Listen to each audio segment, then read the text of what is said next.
Picture this: a life where every step taken is on purpose, every action tied to a mission.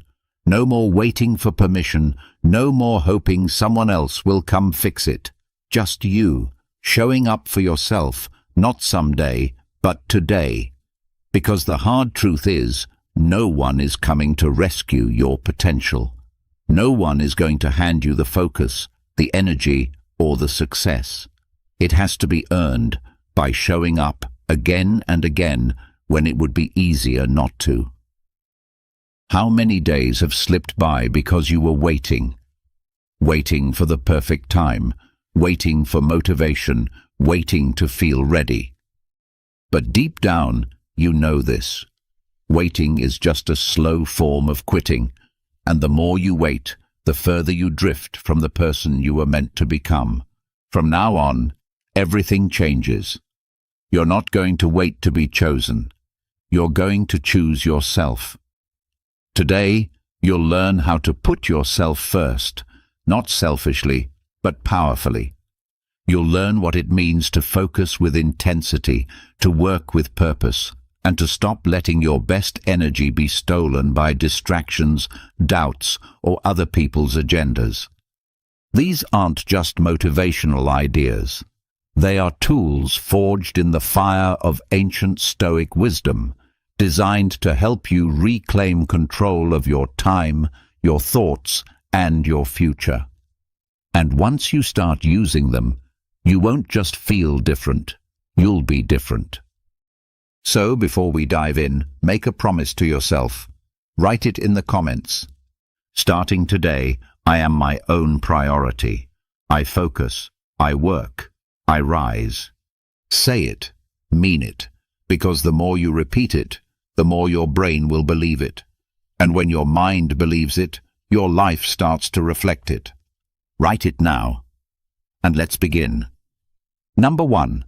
Refuse the myth of the perfect time. There's a voice that whispers every time something important needs to be done. It says, "Not yet." It promises that a better moment is coming, a moment when everything will be easier, when the fear won't be so loud, when you'll be more prepared, more confident, more ready. That voice feels safe. It feels reasonable. But here's the truth that most people avoid their entire lives. There is no perfect time. That voice is not your friend. It's fear in disguise. The Stoics never believed in waiting for better timing. Epictetus said it clearly. Delay is a thief. Every day that slips through your fingers while you wait for the stars to align is a day you gave away for free. Think about it. How many goals have you buried under the excuse of timing? How many dreams have you quietly suffocated by telling yourself, "I'll start tomorrow"? But what if tomorrow never comes? What if later is just another word for never? You weren't made to live in hesitation. You weren't made to stay on the edge of action, looking for signs, waiting for certainty. You were made to choose. And every time you postpone something meaningful, you teach your mind to associate responsibility with anxiety and avoidance with relief. That becomes your pattern. That becomes your life. The Stoic mindset cuts through that pattern. It doesn't ask, "Is this the right time?" It asks, "Why not now?" Because the clock is already ticking. Because life doesn't pause just because you're unsure. The world moves on, with or without you. And the more time you spend waiting, the more momentum you lose. Start noticing how the idea of the perfect moment sneaks into your thinking. You want to start that workout plan, but you say you need better shoes. You want to launch that business idea, but you tell yourself to wait until you learn a little more. You want to start waking up earlier, but you convince yourself next week will be better. Each excuse sounds small, but every excuse is a thread in a larger trap, one you build yourself. What's really stopping you? Is it lack of time?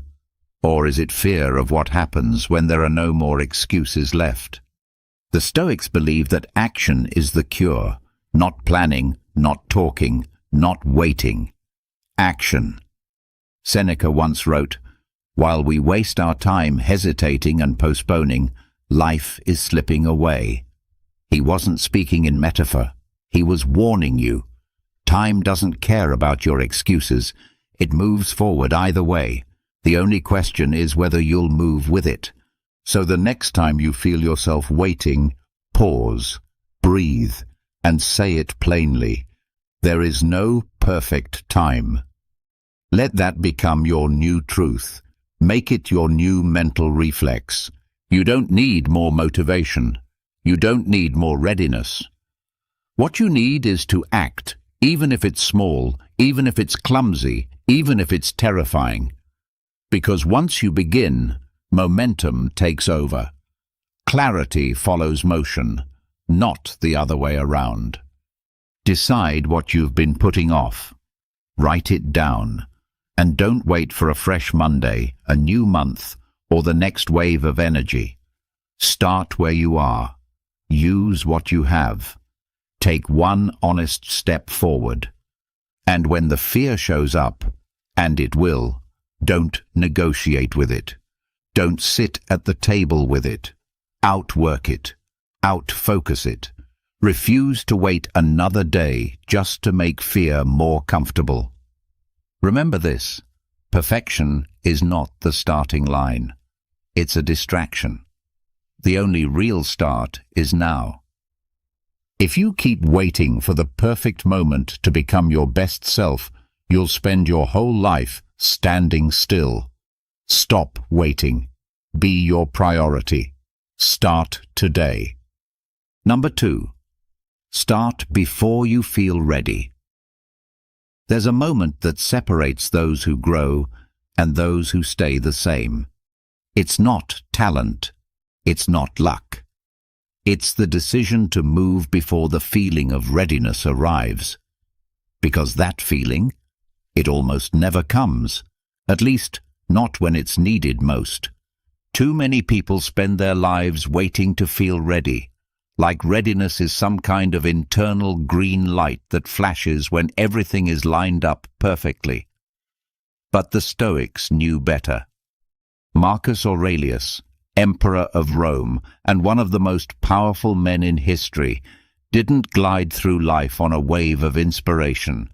He got up before dawn, even when he didn't want to.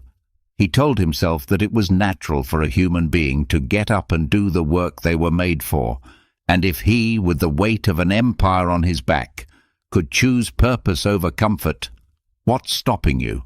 You weren't built to move only when the mood is right. You weren't designed to live by feeling. You were made to decide, to act, to direct your life like a captain in a storm, not a leaf on the wind. And here's the truth. Greatness starts exactly where excuses used to live. The feeling of not being ready is normal. It's not a sign that you should stop. It's a sign that you're standing at the edge of growth, that tight feeling in your chest, that doubt in your head.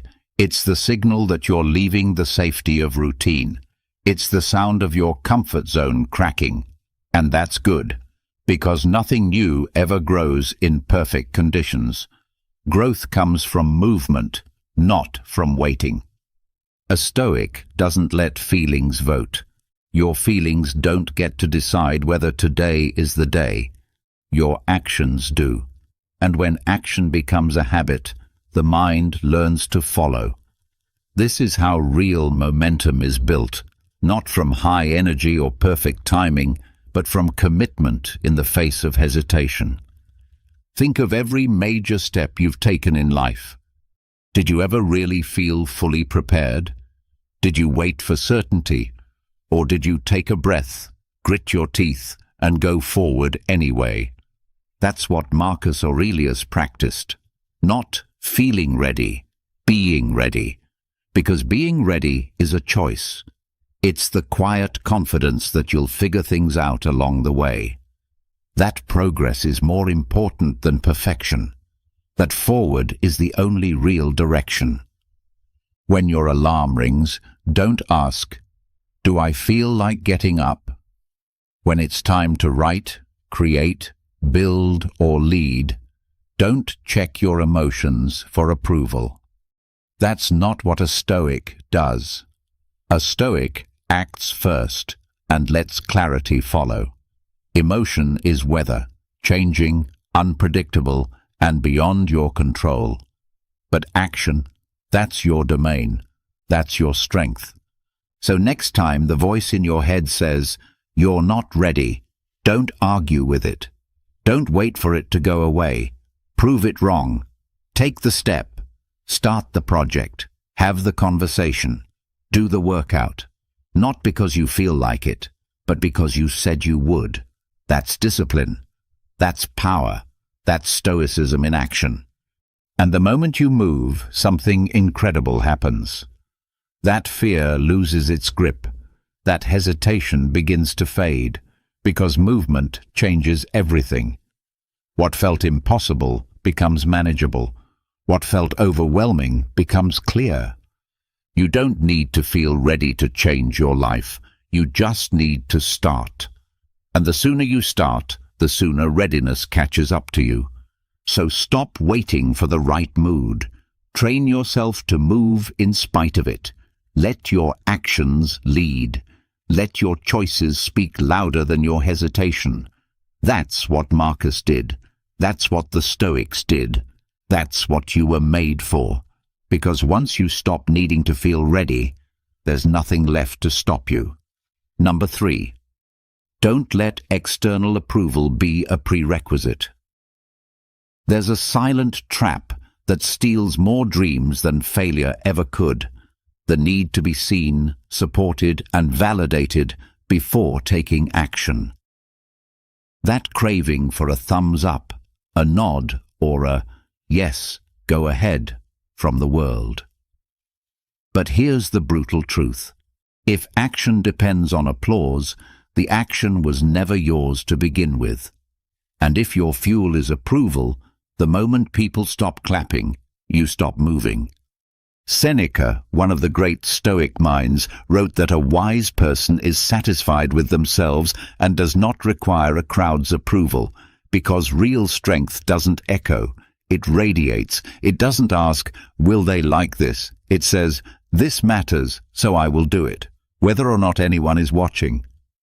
Think about how often progress is paused, not because the goal isn't clear, but because someone didn't cheer loud enough. A good idea gets shelved because friends didn't respond with enthusiasm. A new habit is dropped because no one noticed. A passion fades because it didn't go viral. But a Stoic doesn't chase approval. A Stoic creates from principle, not permission. Your life isn't a group project. You weren't born to fit into every conversation, every trend, or every mold. You were born to walk your own path. And often, that path is quiet. Not because it's wrong, but because it's yours. And your job isn't to convince others, it's to convince yourself, over and over again, every day, until what you build becomes unshakable. There will be times when nobody gets it, when they question why you wake up early, why you keep working, why you keep showing up. Let them. That's not your burden. Your job isn't to meet their expectations. It's to exceed your own. The world is slow to applaud things it doesn't understand. And often, people don't support what makes them uncomfortable, especially when your growth highlights their stagnation. That's not your fault, and it's not your problem. The Stoic knows silence from others is not a verdict. It's just silence. So what if they don't clap? So what if they don't believe in you yet? You don't need a standing ovation to take the first step. You need self-respect. You need vision. And you need the courage to begin without an audience. When you base your worth on external feedback, you give away control. You become a puppet pulled by strings you can't see. But when your approval comes from within, you become immovable. Whether praised or criticized, you stay the course. That's Stoicism. That's inner peace. Seneca didn't wait for applause to write his letters. Marcus Aurelius didn't wait for his court to validate his reflections. Epictetus didn't soften his teachings to make them more popular. They spoke the truth, lived their principles, and let time do the rest. Some understood, some didn't, but their lives remained unchanged by either reaction. So look at your own life right now. What are you hesitating on? What are you holding back just because someone else hasn't told you it's okay? Here's your permission. You are allowed to begin. You are allowed to try. You are allowed to trust yourself even if no one else does. Don't wait to be discovered. Discover yourself. And from that place of strength, build something unshakable. Let your approval be the fire and your actions the proof. You won't always have the world behind you, but you'll always have yourself. Make that enough. That's where true power begins. Number 4. Focus is a moral obligation. In the world today, people treat distraction like it's normal, like it's just part of modern life. But the Stoics didn't see it that way. To them, scattered attention wasn't just unproductive, it was dishonorable. They believed that how you focus is how you live, that what you pay attention to is what you worship. And if your mind is pulled in 1,000 directions, then you've already surrendered the most sacred thing you have, your ability to choose. Focus isn't just about getting things done. It's about deciding what matters and defending it. It's about creating a life where your mind and your actions are aligned. That's not efficiency. That's character. That's virtue. When Marcus Aurelius wrote in his journal each morning, he wasn't multitasking. He wasn't checking in on gossip or flipping through distractions. He was locked in, present, aware, because he knew something we often forget, that attention is limited, and once it's gone, it doesn't come back. Time can't be rewound, and energy once wasted can't be reclaimed. The truth is hard, but it's clear. A person who can't focus is not free. They're controlled by every notification, every headline, every whisper of doubt in the mind. The distracted person doesn't steer their life. They react to it. And when you live that way long enough, you stop being trustworthy, even to yourself. But a Stoic? A Stoic guards focus like a soldier defends a gate, because they know that inside the gate is their peace, their purpose, their power. They don't open the door to every passing thought. They don't allow just anything to enter. They stand watch. They say no. They keep the gate strong. That's your challenge too. To stop treating your focus like it's cheap. To stop letting your attention be hijacked by things that don't matter. Because every time you say yes to distraction, you say no to progress. Every time you lose your focus, you lose a piece of your future. What are you letting in? What's stealing your time? Your phone? Your worries? Other people's drama? That mental clutter you keep feeding with every scroll, every click, every meaningless task? That's not just noise. It's erosion. And over time, it chips away at your purpose. You want more control in life? Start with your focus. Build rituals around it. Protect it. Don't just let the day happen to you. Decide what deserves your attention and what doesn't. Then be ruthless about keeping that line. Epictetus once said, "Keep your attention inside you." He wasn't saying to shut out the world. He was saying to master your inner world first. To keep your focus where it belongs, on the things you can control, the things that matter, the things that align with your values. And when you do that, when you focus not out of urgency, but out of integrity, you become powerful. You become steady. Because now, Your mind is not a storm. It's a sword, sharp, directed, disciplined. So the next time you feel yourself drifting, pause, ask, is this worthy of my attention? And if it's not, walk away, turn it off, let it go, because your focus is not just a tool for success. It's a statement about who you are and who you are becoming. Focus is a moral act, and every time you choose it, you build trust with yourself. You become someone who shows up with intention, someone others can count on, someone who lives on purpose, not by accident. So protect your focus, guard it, shape it, because the world doesn't need more distracted people. It needs warriors of attention. It needs Stoics. Number 5, treat your time like it's borrowed. There's a dangerous illusion most people live under, the illusion that time belongs to them, that they own tomorrow, that next week, next year, or some later will always be waiting, ready to receive the things they put off today. But the Stoics shattered that illusion. They didn't just believe that time was short, they believed it wasn't even theirs to begin with. Seneca warned, "You act like mortals in all that you fear, and like immortals in all that you desire." What he meant was simple. People panic over little things like they'll die tomorrow, but waste their days like they'll live forever. That contradiction is the very thing that keeps most lives average. The Stoic knows better. You weren't promised tomorrow. You weren't even promised tonight. Time is not owned. It's borrowed. Every minute is on loan, and the collector comes without warning. That's why a Stoic doesn't treat time casually. They don't toss it aside on empty gossip, mindless scrolling, or shallow distractions. To them, time is sacred, and to waste it is to insult life itself. Look around.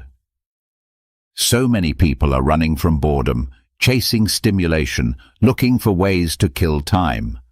But why would you try to kill what you can never replace?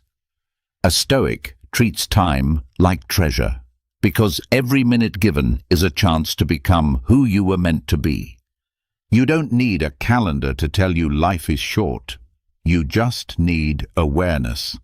Look at how fast the last year went by. Look at how many "I'll do it tomorrows" never got done.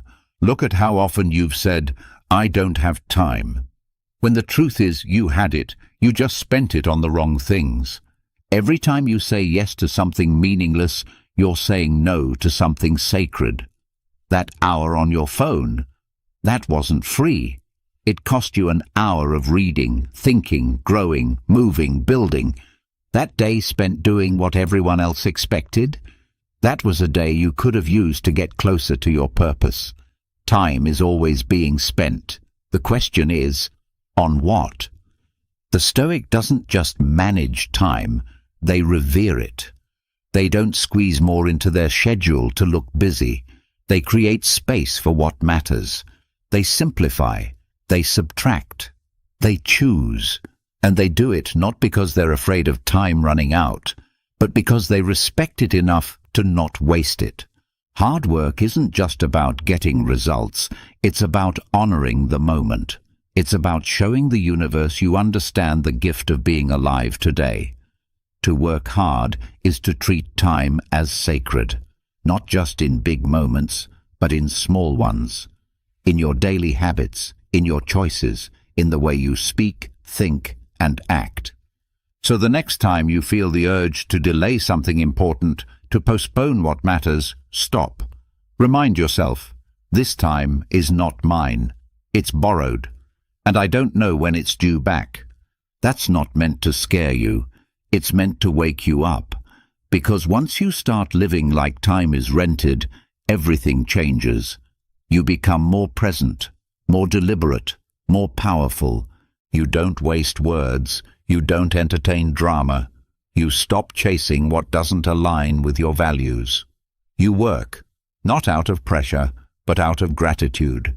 because work is how you say thank you to the day you were given. So, live like a Stoic. Treat time like it's sacred. And every day, before the sun sets, ask yourself, did I spend this day like it could have been my last? Or did I act like I owned something I never truly had? Because the truth is, you are not owed more time. You are only offered it. Use it wisely. Number 6. Don't romanticize rest until you've earned it. There's a lie that's spreading like wildfire today. A lie disguised as self-love. It says, you deserve to rest. You deserve to take it easy. You've had a hard week. Relax. But here's the question most people avoid. What exactly have you earned the right to rest from? The Stoics weren't anti-rest. Far from it. They valued balance, discipline, and recovery. But they also understood something that gets twisted in modern culture. Rest is not an escape. It's a reward. And rewards must be earned. Otherwise, what you're calling rest is just avoidance in disguise. Too many people worship the idea of self-care before they've built any self-respect. They light candles and call it healing. They binge shows and call it decompressing. But when the body is idle and the conscience is restless, that's not rest. It's regret marinated in comfort. And the Stoic knows the difference.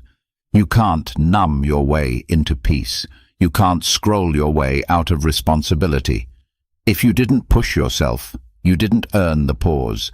If you didn't show up for your goals, for your standards, for your promises, then you haven't arrived at the place where rest becomes restoration. You've arrived at self-sabotage, dressed in cozy pajamas. Marcus Aurelius didn't romanticize laziness. He wrote about the battle every human faces, between comfort and duty, between the couch and the calling. He knew how tempting it was to lie down and just let the day slip by. But he also knew what was at stake. Each moment wasted in lazy comfort was a moment never coming back. Not because rest is wrong, but because misuse of rest is dangerous. There is no greater threat to progress than comfort falsely earned, and no greater tragedy than a person who dulls their ambition in the name of balance without first doing the work that justifies it. Here's the truth. Rest is not a right. It's a privilege, and it means something only when it follows effort. True rest, deep, satisfying, energizing rest, feels different. It lands different. It fills your soul because you know you've drained yourself on something that mattered. That's the kind of rest a Stoic believes in, the kind that restores because it followed honest labor. But when rest becomes a hiding place, it starts to rot you from the inside. Laziness isn't stillness, it's corrosion. It doesn't refresh, it erodes. It dulls the sharp edges of your purpose until nothing feels urgent, nothing feels worth fighting for. That's not self-care, that's self-abandonment. So before you cancel the workout, skip the task, or shut off your brain early, ask yourself, have I earned this? Have I given my full effort today?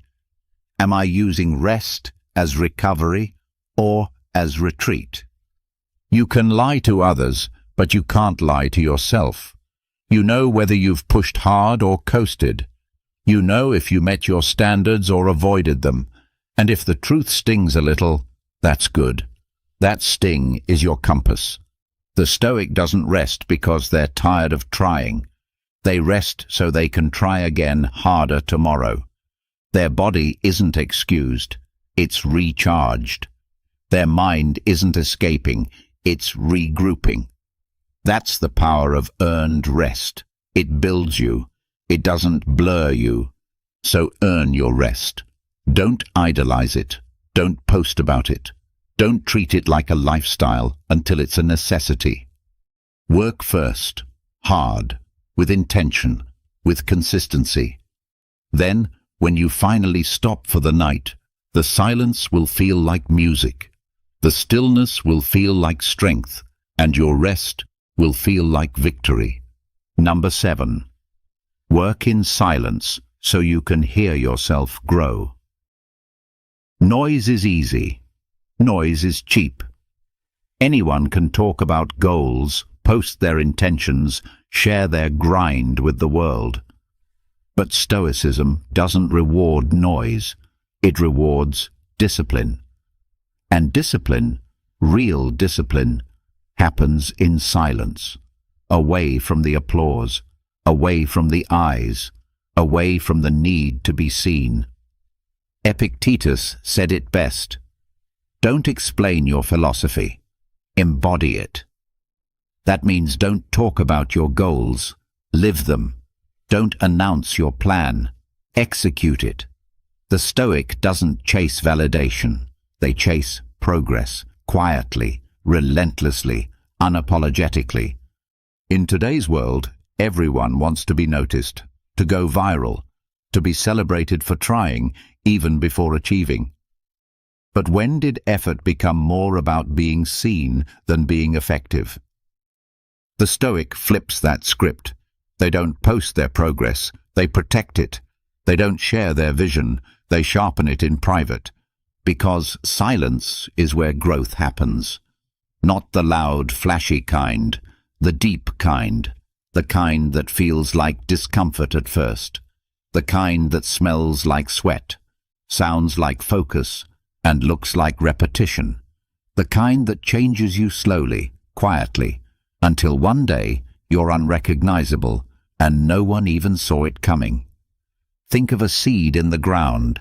It doesn't shout, "Look at me, I'm growing." It just does the work, unseen, until one day it breaks through the soil. That's what Stoic growth looks like. It's rooted in daily effort, not daily updates. Stop needing everyone to know what you're doing. Stop seeking permission to rise. The people who matter will see your results, and the ones who don't, they're not your audience anyway. Work like no one's watching, because that's when you're the most honest. That's when your ego gets out of the way and your real self shows up. Your goals don't need announcements. They need commitment, quiet commitment. Not because you're hiding, but because you're focused. Because you'd rather outwork your past than outperform someone else's perception of you. Because you'd rather build something that lasts than something that trends. Every time you post about what you're going to do, you're releasing pressure. You're tricking your brain into thinking progress has been made, when in truth, the only thing that's moved is your mouth. A Stoic saves their energy for execution. They don't chase claps, they chase clarity. And there's a unique power in that. When you work in silence, you start to hear things that noise drowns out. You hear your doubts, you hear your discipline, you hear your inner voice shaping itself through challenge and repetition. And most importantly, you hear yourself grow, not in volume, but in substance. You want to become great? Then get quiet. Stop explaining. Stop sharing half-finished plans with people who aren't walking your path. Build the thing. Shape the habit. Do the work. Let the results speak later. You don't owe the world your drafts. You owe yourself the finished product. So go underground. Go internal. Stay consistent. Make the process sacred. Keep showing up for yourself when no one's watching, because that's where greatness is forged, in silence, in solitude, in sweat. And when your moment comes, when the results finally bloom, you won't have to say a word. The life you've built will do all the talking. Number 8. Cut loose the dragging anchors.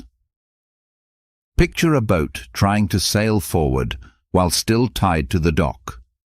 The engine roars, the sails stretch, the wind pushes, but nothing moves. Because no matter how powerful the vessel, it can't go anywhere with anchors still dragging beneath it. That's what it looks like to try and build a focused, disciplined, purpose-driven life while mentally chained to your past, while dragging guilt, while clinging to resentment, while holding on to relationships, failures, or mistakes that do nothing but slow you down. The Stoics had no patience for emotional clutter. They didn't carry around unnecessary pain. They didn't nurse old wounds like pets. When something blocked the path, they let it go, cleanly, clearly, not out of coldness, but out of wisdom. Regret is not a strategy, and guilt is not progress. That's why a Stoic slices through those ropes with reason. You can't grow if you're still living in what could have been. You can't focus if your mind keeps circling the same old shame. And you can't rise while surrounded by people who secretly hope you won't. Those are anchors, not companions, and if you don't cut them, they'll drown you. The Stoic mindset demands clarity. That means identifying what's dragging you and refusing to call it necessary. It could be a toxic friendship you've outgrown, a mistake you keep reliving, or a past version of yourself that you haven't forgiven yet. Whatever it is, the rule is simple. If it's holding you down, it doesn't belong in your future. You are not your past, you are not your worst moment, and you are definitely not someone else's opinion of who you are. But if you keep replaying their voice, reliving the mistake, or waiting for closure that will never come, you're not moving forward. You're just circling the dock. The Stoics didn't glorify suffering. They didn't build shrines to their pain. They understood that life is motion, forward motion, and anything that interrupts that motion without purpose must be removed. When something hinders your path, ask, "Is this helping me grow?" If not, cut it. Don't wait for the perfect time. Don't hope for closure. Don't drown in analysis. Be surgical. Be sharp. Because dead weight doesn't become lighter the longer you carry it. It becomes heavier. This applies to thoughts too. How many times have you gone to war with the same old memory? How often have you burned energy on battles that ended long ago? That kind of mental noise is not noble. It's a trap. A Stoic trains the mind to let go, not because it's easy, but because it's essential. Your future is not built from shame. It's built from choice. And every time you choose to stay chained to what no longer serves you, you rob yourself of who you could be. So look at your life right now. What's your anchor? What are you still attached to that keeps you from moving with speed and clarity? The job that didn't work out? The friend who betrayed you? The version of yourself that you're ashamed of? Forgive it. Release it. Not for their sake, for yours. Not because it didn't matter, but because it shouldn't matter anymore. Progress isn't just about what you pursue. It's about what you leave behind. And sometimes the most powerful step forward is not a leap. It's a cut. So sharpen your mind like a blade. Identify what's holding you back, then sever the rope. Clean, fast, without ceremony. Because when you finally release the anchors, you'll feel it. The shift, the freedom, the forward motion that only comes when your past no longer has its claws in your future. That's not cruelty, that's Stoicism. And that's how you reclaim your momentum. Number 9. Make pain a companion, not a threat. Most people flinch at the first sign of pain. A little resistance, a little discomfort, and they pull back. They slow down. They start looking for easier roads. But the Stoic doesn't run from pain. They walk alongside it. They treat pain not as a threat, but as a companion. Not because they enjoy suffering, but because they understand what it means. Pain isn't always a warning. Sometimes it's confirmation. Confirmation that you're on the right path, that you're pushing limits, that you're not sleepwalking through life. Marcus Aurelius said it clearly. If it's endurable, then endure it. If not, stop complaining. That wasn't meant to be heartless. It was meant to wake us up. To remind us that life's most meaningful progress doesn't come wrapped in comfort. It comes wrapped in pressure. The Stoic treats struggle like a sharpening stone. Each scrape, each grind, each challenge, it's there to shape you, not break you. It's there to polish your edges, to burn away what's weak, to reveal what's unshakable underneath. Most people avoid pain because they believe it's a sign they're doing something wrong. The Stoic knows better. If it's too easy, it's probably too small. If it doesn't stretch you, test you, or make you question your limits, then what's the point? You weren't born to cruise through life untouched. You were built to grow, and growth hurts. Not always, but often enough that pain becomes the price of elevation. Think of any breakthrough in your life. Did it come without resistance? Did it arrive on a soft pillow, or did it demand something from you? Did it make you sweat, doubt, cry, and push anyway? That's pain doing its job. That's discomfort forging something stronger inside you. But here's the catch. Pain only transforms you if you stay with it long enough. Most people tap out too soon. They see discomfort as a stop sign. The Stoic sees it as a mile marker, proof that the journey is real. The gym burns. The study sessions drag. The early mornings sting. The emotional weight of discipline feels heavy, but that's not failure. That's growth in disguise. That's the inner walls expanding to hold a stronger version of you. When pain shows up, don't resist it. Don't dramatize it. Don't make it your identity, but don't run from it either. A Stoic meets it head-on, listens and learns. They ask, what is this here to teach me? What part of me is being tested? What muscle is being built? Pain, when faced with courage, becomes proof. Proof that the mission is worthy. Proof that the body, the mind, the spirit, all of them are alive and engaged. You don't get stronger by avoiding stress. You get stronger by surviving it, learning from it, enduring it with integrity. And not all pain is physical. Some of it is mental, the boredom of long efforts, the doubt of delayed results, the loneliness of walking your own path. But those pains are signals too. They tell you you're alive, engaged, fully in the arena. So let pain walk beside you. Don't treat it like an enemy to silence. Treat it like a companion that keeps you honest. When it knocks, open the door. Sit with it. Learn its name. And then keep going. Because pain doesn't mean stop. It means this matters. It means you're changing. It means you've stepped off the shallow path and into the fire where transformation happens. So don't fear it. Don't flee from it. Invite it in. Make it part of the process. And let it remind you every day, you're not here to stay comfortable. You're here to become unshakable. Number 10. Sacrifice the shallow for the significant.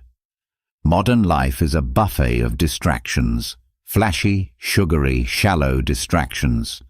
They taste good for a second, but leave nothing behind but a drained mind and a numbed spirit.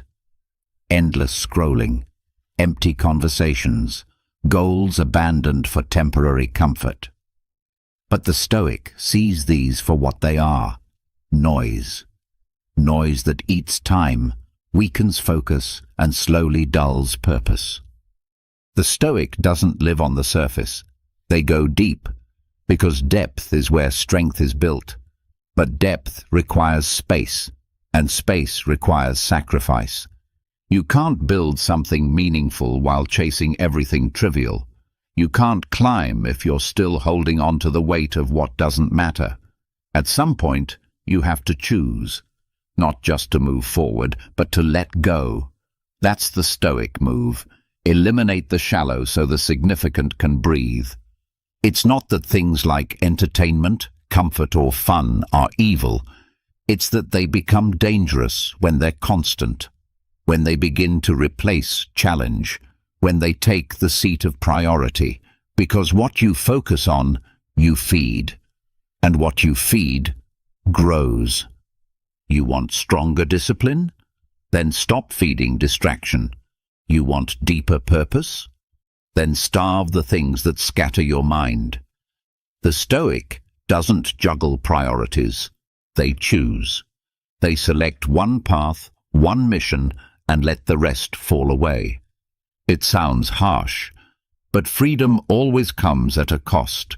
The cost is comfort. The cost is popularity. The cost is saying no to people who want your energy but don't contribute to your growth. That's not selfishness. That's strategy. You can't be all things to all people, and you can't say yes to every invitation, every temptation, every impulse. If you do, you dilute yourself, and what's diluted loses power. The Stoic asks, what's the one thing that matters? And then they commit, fully, ruthlessly, quietly, not because they hate everything else, but because they know real progress demands full attention. Look at your own life. How much of your time goes to the shallow? How many of your mornings are lost to the glow of a screen? How many hours are stolen by things that feel urgent but mean nothing in the long run? It's not just about quitting social media or turning off the TV. It's about learning to protect your energy like it's sacred, because it is. And every second you spend chasing shallow pleasures is a second stolen from the deep work that could change your life. It's not easy. The shallow is seductive. It feels good. It's fast. It's everywhere. But the significant? It's quieter. It waits for those who are ready to slow down, cut through the noise, and focus like a warrior. The Stoic mindset is simple. Protect the flame. Your focus is that flame. Your purpose is that fire. Letting it be smothered by nonsense is a betrayal, not just to your goals, but to yourself. So make the hard decisions. Sacrifice what's popular for what's meaningful. Walk away from easy pleasure if it costs you long-term power. Say no, not with guilt, but with clarity. Because every yes to the shallow is a no to the significant. And the Stoic doesn't chase everything. They chase what matters. And that, right there, is the difference between a scattered life and a meaningful one, between noise and legacy. Number 11. Show up even when you're broken. There's a soft lie whispered in today's culture. This idea that everything needs to feel right before you act. That the energy must be perfect, that your emotions must align, that your body, your mind, your motivation, all must be in sync before you begin. But the Stoic laughs at that lie, because the Stoic knows if you wait until everything feels right, you'll never move at all. Some days the soul limps, some days the mind is heavy, the heart feels hollow. Doubt shows up in full armor, and everything inside you whispers, not today, rest, hide, quit. But those are the exact days that matter most, not because they're easy, but because they're hard. To show up on the good days, that's convenience. But to show up when everything inside you aches, when your thoughts are a battlefield and your spirit feels like it's held together by threads, that's integrity. That's the real you rising through the pain. Marcus Aurelius led armies and governed empires through illness, stress, betrayal, and loss. He didn't wait for emotional alignment to do his duty. He understood that pain doesn't excuse action. It tests it. It reveals what you serve, your feelings or your mission. Everyone wants to show up when they're energized, confident, inspired. But growth doesn't live in those moments.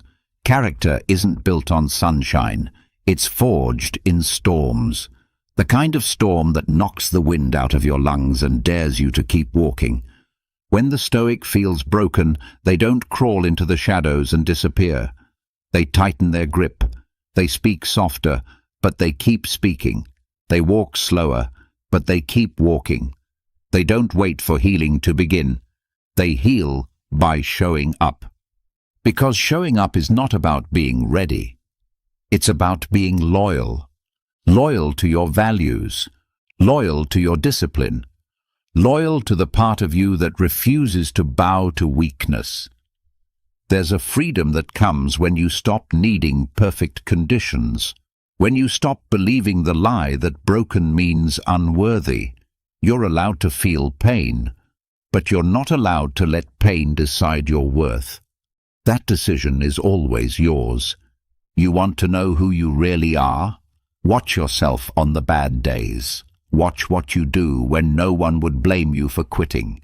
When the noise inside is louder than the applause outside. When comfort calls and you still say, "No, I have work to do." That's what Stoicism is.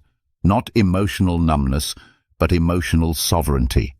The power to act without being chained to your inner chaos. Some of the greatest achievements in history were done by people in pain, people with fear in their veins, people who carried invisible wounds but still stood tall. They didn't wait for the pain to leave. They carried it forward like a torch. So whatever you're facing, grief, doubt, anxiety, exhaustion, let it walk with you, but don't let it lead. Let it breathe in the same room, but don't hand it the keys. The goal is not to be unbroken. The goal is to be unshakable, even while broken. You don't have to feel like a warrior to act like one. You don't have to be fully healed to make an impact. You don't have to be fearless to be brave. You just have to keep showing up. Especially when it's hard. Especially when it hurts. That's when the real transformation happens.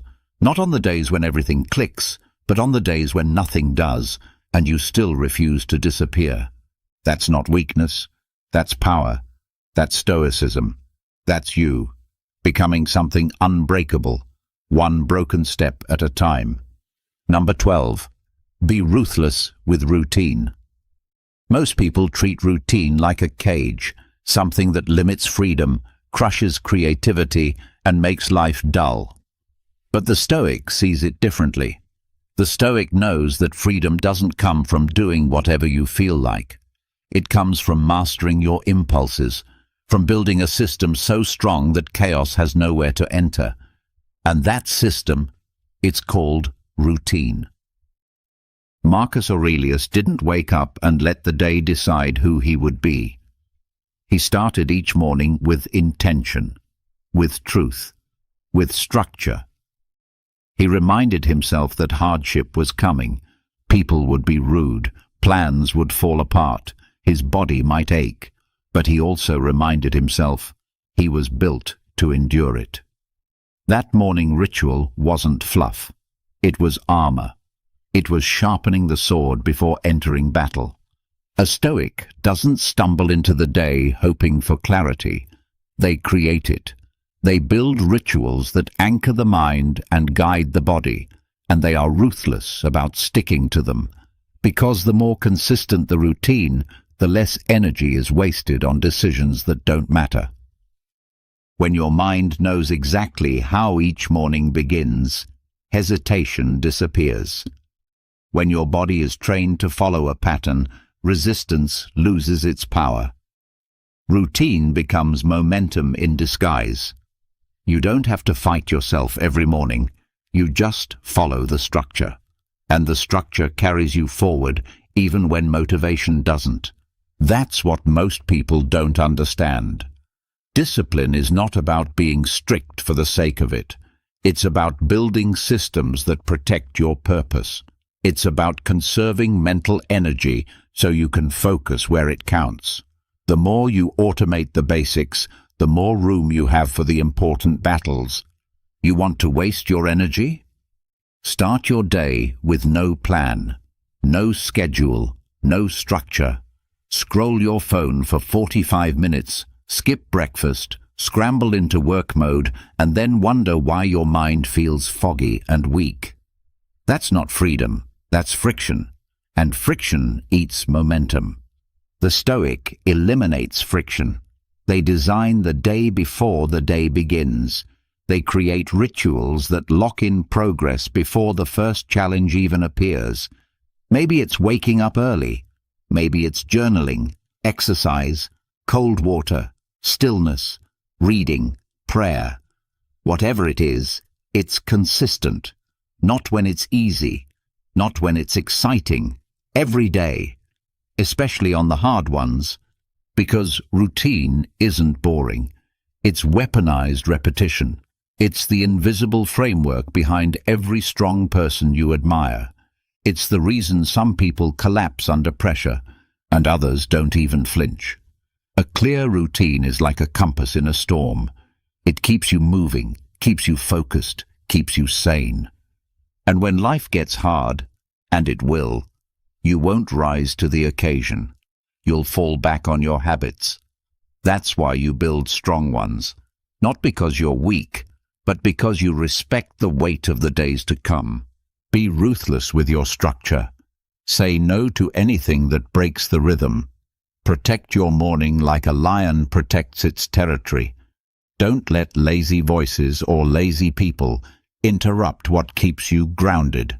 This is how the Stoic finds freedom. Not by doing whatever they feel, but by designing a life that reflects what they value, and then living it on repeat. So if you're drifting, build a routine. If you're overwhelmed, simplify it. And if you already have one, tighten it, sharpen it, defend it. Because the routine you commit to is the life you're building. And the more ruthless you are with your routine, the more unstoppable you become. Number 13. Make peace with going unnoticed. It's tempting to want to be seen, to crave the nod, the like, the approval, to hope that someone out there is watching and saying, "Look how hard they're working." But the Stoic knows this craving for recognition is a trap, because the moment you need to be noticed, you've already handed away your power. Some of the greatest work you will ever do will be invisible. Some of your most defining days will come and go without a single witness. No spotlight, no applause, just you, the silence, and the task at hand. And that's not failure. That's focus. The Stoic doesn't need an audience to give their best. They don't rely on visibility to validate their journey.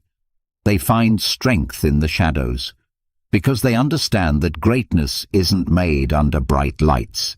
It's made in the quiet hours, the thankless efforts, the repeated steps no one sees. To go unnoticed and still show up, that is power. That is where character is forged, not in the recognition, but in the refusal to need it. Because when you let go of the need to be seen, something changes. You work for the work's sake. You build not to be admired, but to become. Think about this. The tree that grows tall starts underground. Its roots stretch deep in the dark before anyone sees the first leaf. And even when it begins to rise, it does so slowly, quietly, without needing an audience to cheer it on. That's how real strength is built. The world will always reward the loud, the flashy, the trending. But the Stoic doesn't care about trends. They care about truth. They care about consistency. They care about building something real, even if it's never clapped for. Some of the most powerful people walk right past you, unnoticed, Not because they're weak, but because they're grounded. Their energy isn't leaking out, trying to be admired. It's directed inward, toward mastery, toward discipline, toward silent growth. Let others perform. You practice. Let others chase validation. You chase virtue. Because the person who trains without being watched, who improves without being praised, who builds without posting every brick, that's the person who becomes unshakable. Recognition is temporary. The work stays. The discipline stays. The internal scoreboard, that's what matters. So when you feel unseen, don't panic. That's not a sign to quit. That's a sign that you're finally free to focus. No performance, no pretending. Just pure effort, undiluted by the need to impress. If you find yourself working in silence right now, stay there. It's not a punishment. It's a gift. It means you're building in peace. It means you're growing without noise. It means the next version of you is being sculpted where no one else can interrupt. And when the results come, and they will, you still won't need the recognition, because by then, the reward won't be fame. It will be who you've become, quietly, deliberately, unbreakably. So make peace with going unnoticed. It doesn't make your effort any smaller. It makes your soul stronger. And that strength? That's the kind that can't be taken away. That's Stoicism. That's freedom. Number 14. Choose effort over outcome. There's a kind of torment that eats away at most people, the obsession with results. The constant questioning. Did it work? Was it worth it? Will they like it? Will I win? That kind of thinking drains energy, kills momentum, and chains your self-worth to things outside your control. But the Stoic doesn't live like that. The Stoic is free, not because they always win, but because they stop needing to. One of the most powerful Stoic teachings is simple. Control what you can. Let go of what you can't. And at the center of that truth sits a quiet revolution. Effort matters more than outcome. Always. The result may rise. The result may fall. The world may applaud. The world may stay silent. But the effort, that is yours. Fully, entirely, unshakably. That's why the Stoic doesn't fixate on the scoreboard. They don't pace around waiting for validation. They don't tie their identity to the reaction. They tie it to the action. The Stoic shows up, gives their best, and walks away clean. Not because they don't care, but because they care about the right thing. Each day becomes an offering, a ritual, a moment to say, this is what I have. This is what I'll give. This is who I am, regardless of outcome. That mindset creates a rare kind of strength, a peace that can't be touched by wins or losses. Because when your pride is built on effort, not results, you become immune to failure. Not because failure doesn't happen, but because it doesn't define you. Look at your own life. How many times have you hesitated to act because you weren't sure it would work? How often have you held back because you feared the result? That hesitation, that fear, is not Stoic. It's a distraction. When you obsess over outcomes, you give away your power. You start performing instead of living. You bend your values to fit the response. But when you choose effort, everything changes. You become anchored. You become free. This doesn't mean you stop aiming high. It means you stop depending on the destination to justify the journey. The goal is still there, but it's not your master. The process is. The grind is. The intention is. The Stoic shows up to train, to write, to lead, to serve. Not for claps, not for medals, but because it's who they've chosen to be. And when setbacks come, and they will, it doesn't break them. Because their identity wasn't tied to the win, it was tied to the work. And the beauty is, this mindset travels everywhere.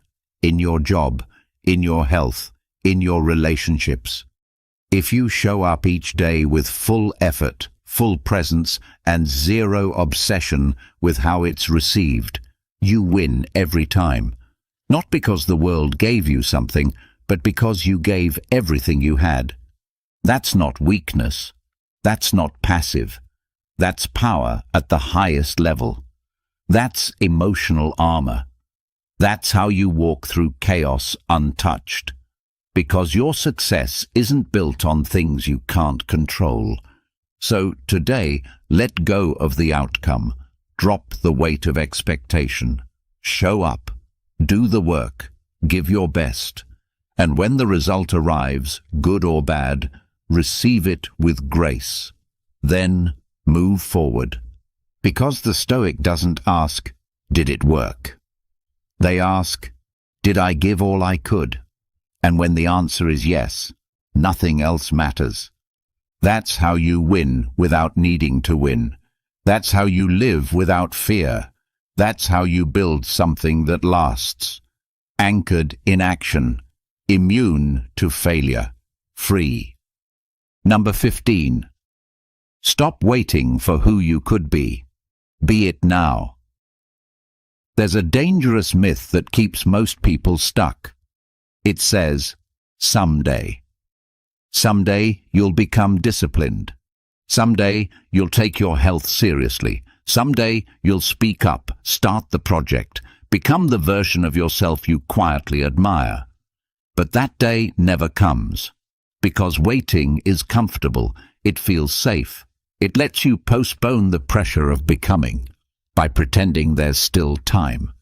But the Stoic doesn't wait. The Stoic knows that someday is a lie the mind tells to avoid change. And the longer you wait to be who you are meant to be, the more you teach yourself that it's okay to settle. Epictetus didn't soften his challenge. He asked plainly, how long are you going to wait before you demand the best for yourself? Not when things are easier, not when you feel more confident, not when someone gives you permission. Now, there is no waiting room in Stoicism, no emotional lounge where greatness patiently brews. The person you dream of being isn't found tomorrow. That person is built this hour by what you think, what you tolerate, and what you act on. If you want to become something greater, stop searching for the moment that makes it easier. Instead, realize this: you've already arrived. The door is open. The tools are here. The only thing missing is your decision to act like it's real. The Stoic knows that delaying is disowning. Every time you say, one day I'll be better, what you're really saying is, I'm not responsible for today. But you are. You always have been. You don't step into your potential later. You activate it now. With the habits you build, the words you speak, the limits you refuse to accept. The future is not a location. It's a reflection of the choices you make right here, right now. So stop waiting. Stop pacing around your potential like it's behind some glass wall. It's not. The gap between who you are and who you want to be isn't time. It's action.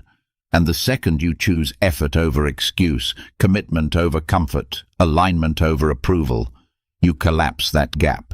Will it feel perfect? No. You might feel awkward. You might feel small. You might feel like an imposter. But those are just growing pains. The sound of your old life being replaced by something stronger. There is no rite of passage, no flashing light that signals your readiness. You decide. You begin. You embody. The Stoic doesn't just wait for the right feeling. They create the right direction. Through discipline, through clarity, through the courage to live as if the future is already here, because it is. So ask yourself, today, what would the best version of me do right now? Then go do that, not because you feel like it, not because it's easy, but because each time you act like the person you want to become, you are that person, even if no one sees it yet. This is your life, not the trailer, not the rehearsal. This is the show. You don't get to pause it. You only get to direct it, or let it run on autopilot. The Stoic chooses to direct it, boldly, quietly, with full ownership. They don't wait for someone to crown them with greatness. They step into it, minute by minute, decision by decision. So stop waiting. The best version of you isn't out there. It's in here, waiting to be claimed. Be it now. The door has already opened. Walk through it. There is no more room for delay, no more space for maybe later. You've just walked through 15 Stoic truths that do more than motivate. They demand transformation. Each one is a mirror, showing what's holding you back and what's already within you, waiting to be activated. The perfect time is a myth. The real you doesn't live in the future. It lives in your next decision. Your focus is your freedom. Your effort is your proof. And your discipline is the quiet fire that will build a life no one can take from you. So be your priority. Not tomorrow, not when it's easy. Now. Drop a comment and write, "I'm done waiting. I choose action." In this video, we're going to take a deep dive into the heart of Stoic philosophy. We'll explore its core teachings and uncover how these ancient principles can still guide us today. The timeless phrases of Stoicism aren't just wise sayings. They're practical tools to help us navigate life's daily struggles, cultivate inner peace, and develop a resilient mindset. If this is your first time visiting my channel, please support the content by subscribing and liking the video so I can continue bringing you more valuable insights like these. Now, come along with me as we unravel the essence of Stoic wisdom and see how it can bring clarity and direction amidst the chaos of modern life. Discover the foundational ideas of Stoicism and learn how to apply them to your own journey with our ebook Stoic Mentality, a guide to contemporary living. You can find the link to it in the first pinned comment below. Let's begin. Everyone wants to see you succeed, but some only pretend to. Others will actively root for your downfall. That's why it's essential to learn self-reliance and remember that you are mortal. If you don't become independent and capable, the consequences later can be deeply painful. Let go of worrying about what others think. Really, who cares? Keep your thoughts to yourself and steer clear of fools. Their mindset is contagious. Some of your friends want to see you do well, just not better than them. The rest? They simply don't care. Learn to say yes and mean it. Don't agree to things just to make others feel comfortable. Always consult your own conscience before making commitments. Many people won't truly value you, especially when they see you as competition.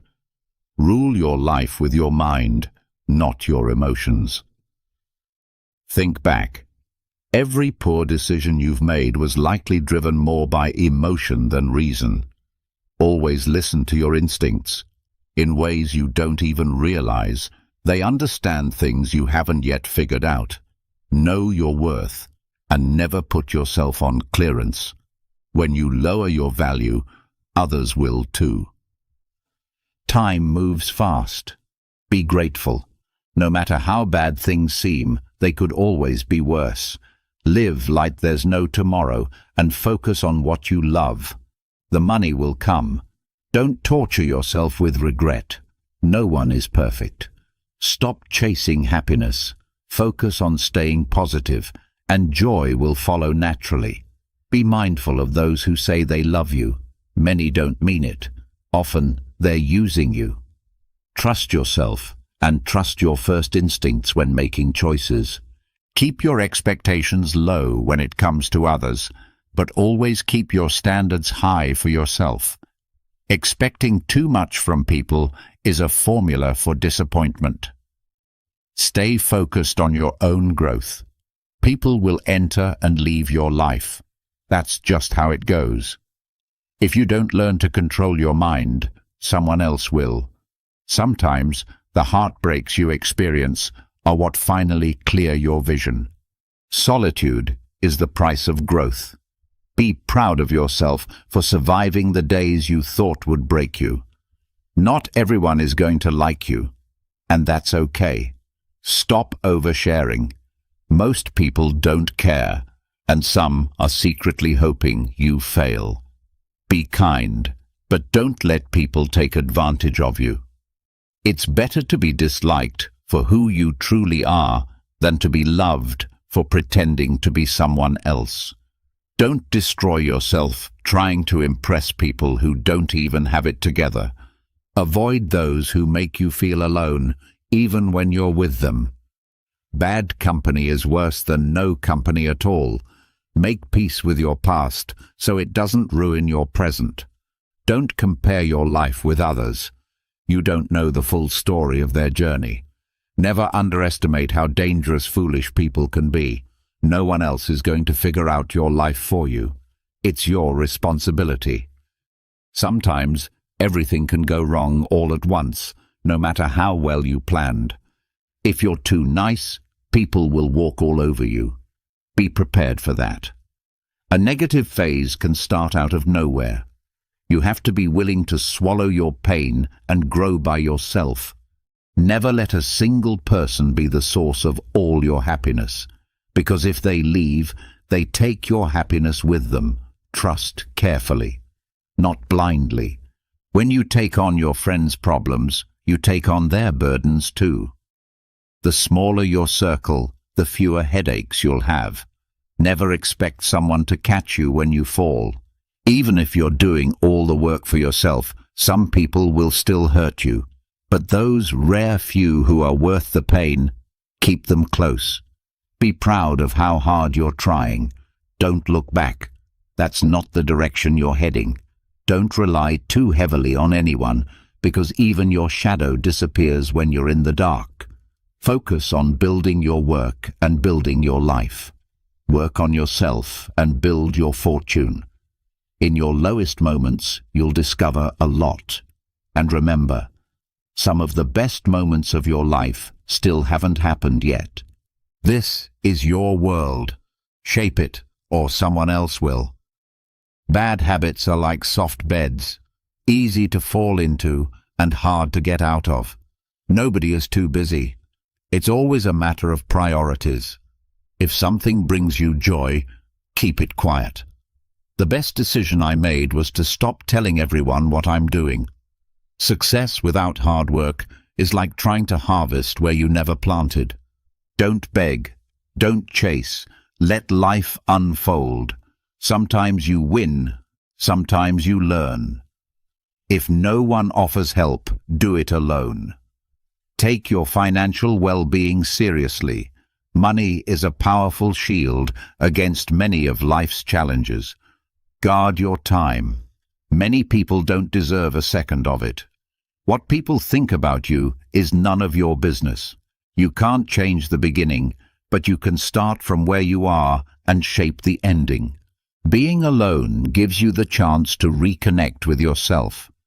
Sometimes you need to stop assuming the best in people and start observing their actions. Don't pretend to be better than you are. Live at your own pace. Life's too short to waste on hate. Your darkest moment might end up being the best thing that ever happened to you. Envy is a waste of your energy. You already have what you need to begin.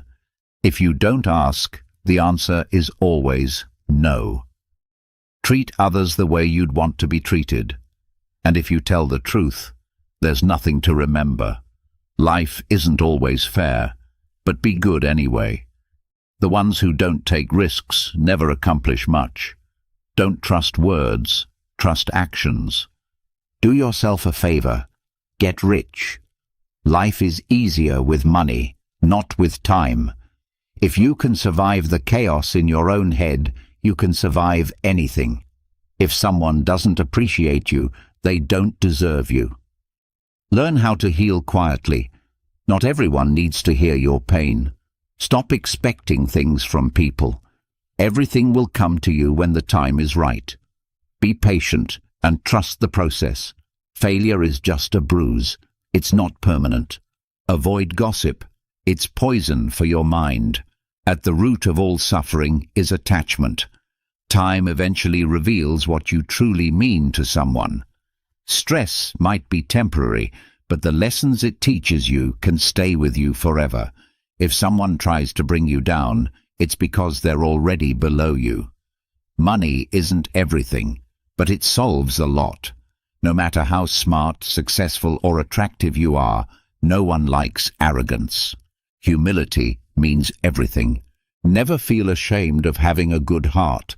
All the good you give out will return, and often multiply. Don't feel guilty for doing what's best for you. Choose your circle wisely. The fastest way to grow is to be around people who are better than you. Hope for the best. Prepare for the worst. People want to see you do well, just not better than them. No is one of the most powerful words you can use. Don't exhaust yourself trying to please everyone. In your darkest moments, you'll often be alone, but those moments will make you wiser, stronger, and more courageous. No matter how kind or respectful you are, some people will still speak poorly of you behind your back. If you spend your life building someone else's dream, you're sacrificing your own. No matter how much good you do, people will always remember your mistakes. To get somewhere new, you must leave something behind. If you stay too long, you'll end up with nothing but regrets. You may not realize it, but the people you love the most are often your biggest weaknesses. The hard times are a blessing in disguise. They open your eyes to all the good you once took for granted. If you're impatient, life becomes harder. Patience, on the other hand, works miracles. Trust is easy to lose and hard to rebuild. Worrying won't fix tomorrow's problems. It only steals today's peace. Don't fear making tough decisions. Those are usually the ones that shape you the most. The more you hold on to your past, the less likely your future will shine with promise. Taking action is 10 times more powerful than simply reading or planning. Real-world experience remains life's greatest teacher. Every relationship, whether we admit it or not, carries some degree of self-interest. At the core, we are all a bit selfish. If you're not dating with marriage in mind, then you're probably in it for heartbreak. Let that sink in. A meaningful relationship begins with self-respect, because if you don't respect yourself, it's obvious to others. If you don't address misunderstandings quickly, they'll eventually become the very reason for distance between you and those you love. The people you care about could leave this world at any moment. Cherish them. Nothing is ever as simple as it appears. There's no better way to secure your future than by saving money consistently. The magic of compound interest can quietly transform your life. While good things often come to those who wait, they usually suffer during the wait. Still, the journey, though long and painful, is entirely worth it. Whether it's a machine, a home, or a relationship, regular maintenance is always less costly than fixing things after they're broken. In many places, your level of respect correlates with your financial status. We shed tears over people, but with time, those emotions fade, and time doesn't stop or rewind. Time is everything, and someday it will define who you became. When it's all said and done, what will really matter is your health and what you accomplished. Pain often leads us to our wisest choices because the fear of feeling that same pain again is a powerful motivator. In your darkest hours, you'll begin to see things more clearly. The harder your past was, the more radiant your future has the potential to be. You're unlikely to live a truly comfortable life with just one income stream. You need to create more. Most of what you fear will never actually happen. You attract what you embody. So, if you want to do better, you have to become better. Learn how to cook a few simple meals. It's a life skill that will serve you well. Patience isn't weakness, it's strength. Sometimes you have to let go of something good to make space for something even better. Never accept disrespect, not even from yourself. Listen more and speak less, because wisdom often comes wrapped in silence. Make a budget and stick to it. Kindness is a universal language, one that even the deaf can hear and the blind can see. Worrying may feel like doing something, but in reality, it's like a rocking chair. It keeps you occupied but gets you nowhere. You can't begin a new chapter of your life if you're still rereading the last one. The best views only come after the hardest climbs. Success doesn't always shout. Sometimes it's just that quiet little voice at day's end whispering, "I'll try again tomorrow." Don't lose your sense of humor. Laughter is the soul's best medicine. You'll never see a rainbow if your head is always down. Pay off your credit card bills. It'll save you stress in the long run. The best revenge isn't anger, it's massive success. The more you give, the more life gives you in return. Tough times never last, but strong people do. The most precious currency isn't money, it's time. Spend it carefully. A ship might be safest in the harbor, but that's not why ships are built. How you treat others says more about you than it does about them.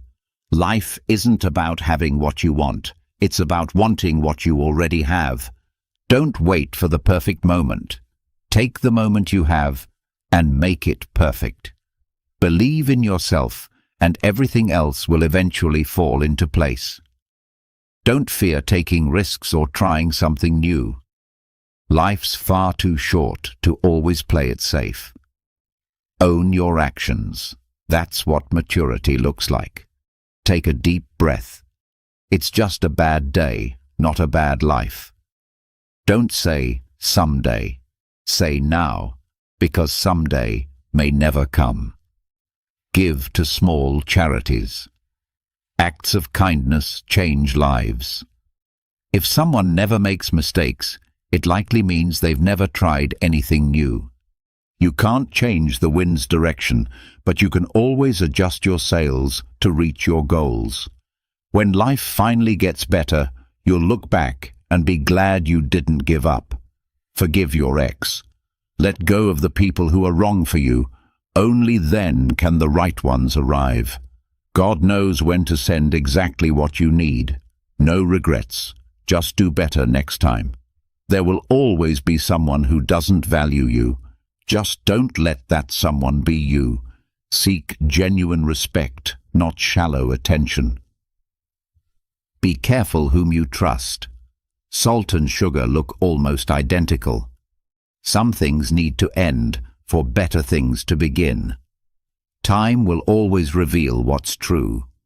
If you truly matter to someone, they'll find a way, even if life separates you. So appreciate every moment with those you love. Stay private, stay discreet, and don't tell everyone everything. Handle your personal life with care. Money is a means, not an end. The real goal is freedom. You're responsible for your own happiness. If you depend on others to create it for you, you'll constantly be disappointed. Do what no one else can do, and you'll become what no one else can become. Stay calm. You've overcome tough times before, and you will again. A negative mindset will never lead to a positive life. If someone treats you like an option, walk away. Choose experience over possessions, because memories are life's true riches. Accept what is. Let go of what was. Trust in what will be. There are so many people who love you. Don't waste your energy on those who don't. You deserve everything: the career, the love, the family, the peace, the life. Your vision might be blurry now, but with time and patience, it'll clear up. Patience is your quiet ally. Never forget the people who stood by you in hard times. You are enough, just as you are. You have nothing to prove to anyone. No matter how painful your past was, you always have the chance to begin again. Sometimes you have to go through the worst to reach the best. You'll remain alone until someone sees your true worth. Take care of your body. It's a different kind of wealth. If you can make a woman laugh, you can make her believe anything. Hard times always show you who your real friends are. Better days are coming. Yes, you may wake up with a heavy heart some mornings, but remember, your strongest muscle and your worst enemy is your mind. Train it. Someone else's success doesn't diminish your own. Don't let the same people hurt you more than once. Accept that some people love to blame others. They'll even blame you for things you didn't do. Stop complaining. It's wasted energy. Besides, who's really listening? You can't control everything or everyone, but you can always control yourself. And that's even better. Always move at your own pace, not based on expectations from society, friends, or family. If the house is messy and the garden is wild this weekend, it's okay. In the future, you'll remember the fun you had, not the tidy home. Make time for joy. Learn to say, "I don't know." Be frugal. Eat simple, real food. Avoid wheat and limit carbs. The more you learn, the more foolish small minds will seem. Pay close attention to people's red flags. Block them out early. It'll save you so much pain and wasted time. Never take on responsibilities that don't belong to you. Never compromise your worth. Trust your instincts. And above all, never take your loved ones for granted. Set firm boundaries. Be selective about who gets access to your life. If you truly want to grow, find someone worth serving. Service gives you experience, connections, and a reputation for reliability. True mastery only comes from practice. Buy and rent what you can afford. The fewer things you own, the lighter your life will feel. Life is rarely black and white. Often, there is no right or wrong choice. Sometimes, you just have to wing it. Don't walk away from someone just to teach them a lesson. Walk away because you've learned yours. Life is far from over, but it's also incredibly short. If there's something you want to do, don't put it off. But also, don't trade your long-term goals for short-term pleasures. When you're unsure, just take the next small step. Build relationships with people you admire, not just those who accept you easily. Surround yourself with people whose values and habits you admire, not simply those who are easiest to connect with or who readily accept you. The people you spend your time with will heavily influence your direction in life. Be cautious not only about who you choose to marry, but even more so about the kind of person you become in a marriage. If you become a parent, understand that making mistakes is a necessary part of learning and growth. Don't wait too long to start. Time slips by quickly. The older you get, the harder it becomes to change your habits or direction. Aside from your family, most people don't care about your struggles or triumphs. Begin saving money now. Avoid the temptation to spend on extravagant homes, flashy cars, or maxed-out credit cards. In the long run, you'll find much more peace in financial stability. Life is rarely as terrible as it seems in the moment, and rarely as amazing as you hope it will be. Guard your health. Without it, nothing else matters. No amount of wealth can bring joy if you're constantly suffering physically or mentally. Aim to get married before turning 30, and if you want children, try to have them before 35. Work diligently and earn well before you hit 40, and strive to establish passive income sources by 50. Make it a goal to retire before 60. Do all you can for your family out of love, but don't expect anything in return, not even from your partner. You will never regret saying, "I love you" to someone, so don't wait until it's too late. Make it a habit to save money regularly. A small amount each week or month can bring a huge sense of security and peace. It might be hard to believe, but having a financial cushion truly contributes to your happiness. If something in your life is functioning well, don't tamper with it unnecessarily. Be loyal in your relationships or choose to stay single. It really is that straightforward. Expect nothing and learn to appreciate everything. Gratitude for the small, often overlooked aspects of life is what leads to inner peace. The harder you work, the more you seem to get lucky. Don't take things personally. People's actions are often reflections of their own inner battles. Forgive easily and be understanding, but don't allow yourself to be taken for a fool. Don't say maybe when you really want to say no. When someone shows you who they are, believe them the first time. Your self-respect must always outweigh your emotions. Don't let success inflate your ego or failure shatter your spirit. Discipline is the highest form of self-respect. If you're a generous person, know your limits, because others often won't respect them. Don't waste energy explaining yourself to people who have already made up their minds. They'll only hear what aligns with their perceptions.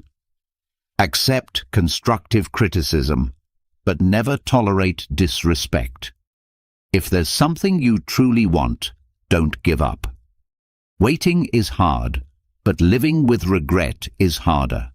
When you're angry, remain silent until your emotions settle.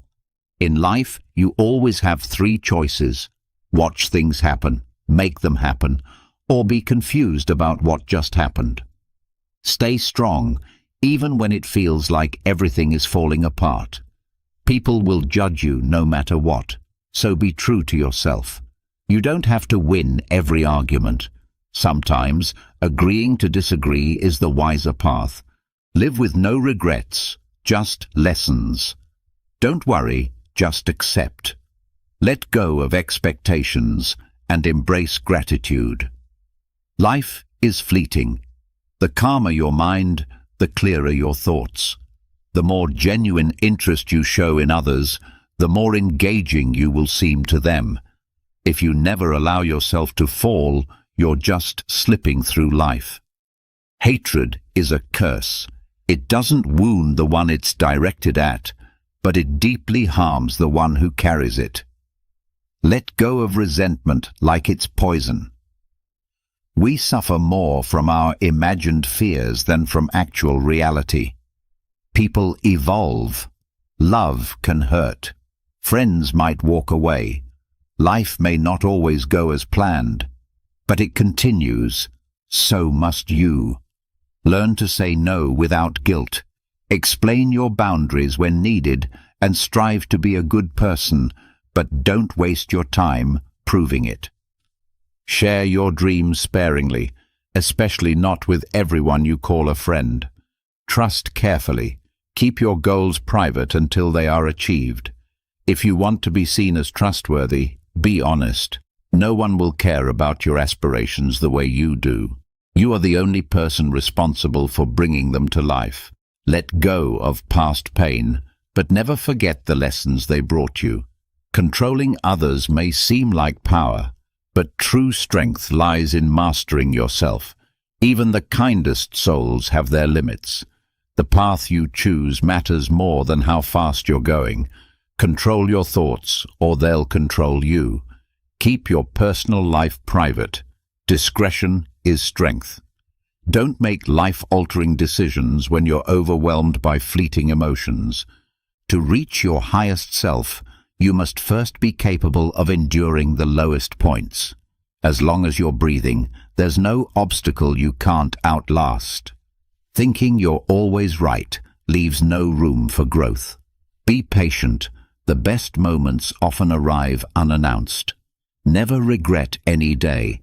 Good ones bring happiness, bad ones teach you, the worst days offer wisdom, and the best give memories. Life is a single, irreplaceable opportunity. Use it wisely. Be authentically yourself. Not everyone has to like you, and that's perfectly okay. Free yourself from the pressure to follow society's advice. Many don't even know what they're doing themselves. It might hurt at first, but eventually it makes you stronger. It's okay to walk certain paths alone. Your goals are personal and sacred. The family you build can be even more meaningful than the one you were born into. Life is short. Live it fully. Love is rare. Embrace it when it comes. Anger is harmful. Face it honestly. Moments of sweetness. Cherish them deeply. Missing someone doesn't necessarily mean they belong in your life. Sometimes missing is just part of healing. As you age, attend as many funerals as your heart can handle and listen to what people say. They rarely speak of accomplishments. Instead, they remember the kind of person someone was during their lifetime. Make sure you have at least one person who offers honest feedback.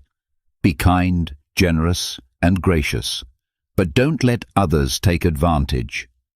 Clinging too tightly to anything will only bring anxiety. Life doesn't unfold the way we want just because we wish it to. Pay attention to people's actions more than their words. Don't react with immediate anger. Let time settle your thoughts before responding. Words spoken in rage can't be undone. Keep your privacy sacred. There's no use regretting the past. You did your best with the knowledge you had at the time. People will see you for who you are, not who you needed them to be. Don't jump to conclusions. Be perceptive and give others time to reveal their true character. Never underestimate contempt. It can be deeply damaging. If someone consistently belittles or talks down to you, whether socially or professionally, remove them from your life. Never lend money unless you can afford to lose it. Borrowing may last days, but recovering it from careless hands can take years. Solve your problems before discussing them with others, especially friends. No matter how tough it gets, don't expose your weaknesses to those who might use them against you. People often enjoy watching others stumble. Don't give them that pleasure. Listen closely to those who tell you uncomfortable truths. Avoid the trap of self-pity. It's dangerously consuming. Just because you're in a dark place now doesn't mean you won't smile again. Pain is temporary. Sadly, we use our health to chase wealth, only to spend all our wealth later seeking one healthier day. Grudges don't harm those we resent. They only hurt us. Haters don't suffer. Only the ones who carry that hate do. Time will shape you more than anything else. It's the truest judge. You can't fight it. The only constant in life is change. Embrace it and you'll grow. Say please and thank you often. You can't rewrite the past, but you can shape the future by learning from it. One of the heaviest burdens we carry is expectation. It's better to be alone than with someone who brings you down. Once you stop chasing the wrong people or things, the right ones find their way in. There are no shortcuts to places worth going. You won't know how strong you are until strength is your only option. Don't let what you can't do overshadow what you can do. The best way to build confidence is to face what you fear. A river doesn't cut through rock because of force, but because of persistence. There's no elevator to success. You'll need to take the stairs. The greatest risk in life is not taking any at all. Happiness isn't something to delay for someday. It's something you must create now. Life won't get better by accident. It gets better with intention and effort. The only real limits are the ones you impose on yourself.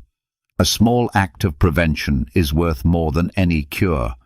Focus on what you can influence and release what you can't. Take time to savor life's simple pleasures. Within them often lies our deepest joy. Give without expecting anything back. The only time you should look back is to see how far you've come. You can't live a positive life with a mind trapped in negativity. Doubt kills far more dreams than failure ever will. When life puts you under pressure, remember that even diamonds are made that way. If you're feeling exhausted, don't quit. Rest instead. Don't let yesterday's shadows dim the light of tomorrow. Never delay your joy waiting for a perfect moment. Tomorrow isn't promised. The first step to moving forward in life is deciding that you are no longer willing to remain in the same place. Rather than chasing after people, particularly women, focus on your personal growth, values, and cultivating kindness. The right person will come into your life at the right time without the need to chase after them. Never lower your head in defeat. Instead, keep it held high and face the world with confidence. The true measure of a man's character is revealed by what he does when no one is watching. You don't need to win every argument. Sometimes it's more important to simply agree to disagree. Make the decision to spend time with older individuals whose wisdom and life experiences are invaluable. Keep your circle small and maintain a private life, for peace of mind often comes with solitude. It's important to recognize that sometimes we create our own disappointments through the expectations we place on others. It's okay to make mistakes because they are a sign that you are trying. Remember, it's not things that should matter most to you, but people. And even the smallest lie can destroy the biggest trust. Be kind and generous, not because you expect something in return, but because it reflects the goodness within you. Embrace solitude, as it provides time for self-reflection and personal growth. Trust is something not everyone will earn, and it's important to acknowledge that not everyone will be trustworthy. Don't shy away from expressing your feelings, as vulnerability is a sign of strength. Rejection is part of life, and learning to handle it with grace is essential. Remember, it's just a bad day, not a bad life, and things will improve in time. Be careful not to overthink or trust too much. Loving too deeply can lead to disappointment, and while you may face disappointments many times, how you respond is what truly matters. Never allow anyone to make you feel undeserving of what you want in life. Do what is right for you, even if it means hurting someone you love. The days that break you are often the ones that push you to grow the most. Time waits for no one. It simply urges you to either catch up or stay behind. Never allow a relationship to damage your mental health, and remember that your happiness cannot depend on others. Being overly kind to the point of self-sacrifice will eventually break you. Trust yourself, as you have already overcome many challenges, and you will continue to do so. Comfort often weakens you mentally, and sometimes loneliness is the price you pay for growth. You are who you are, and you don't need anyone's approval to live your life.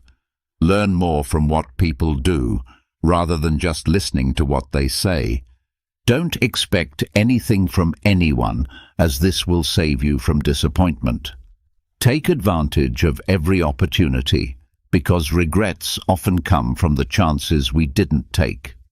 If you can dream it, you can achieve it.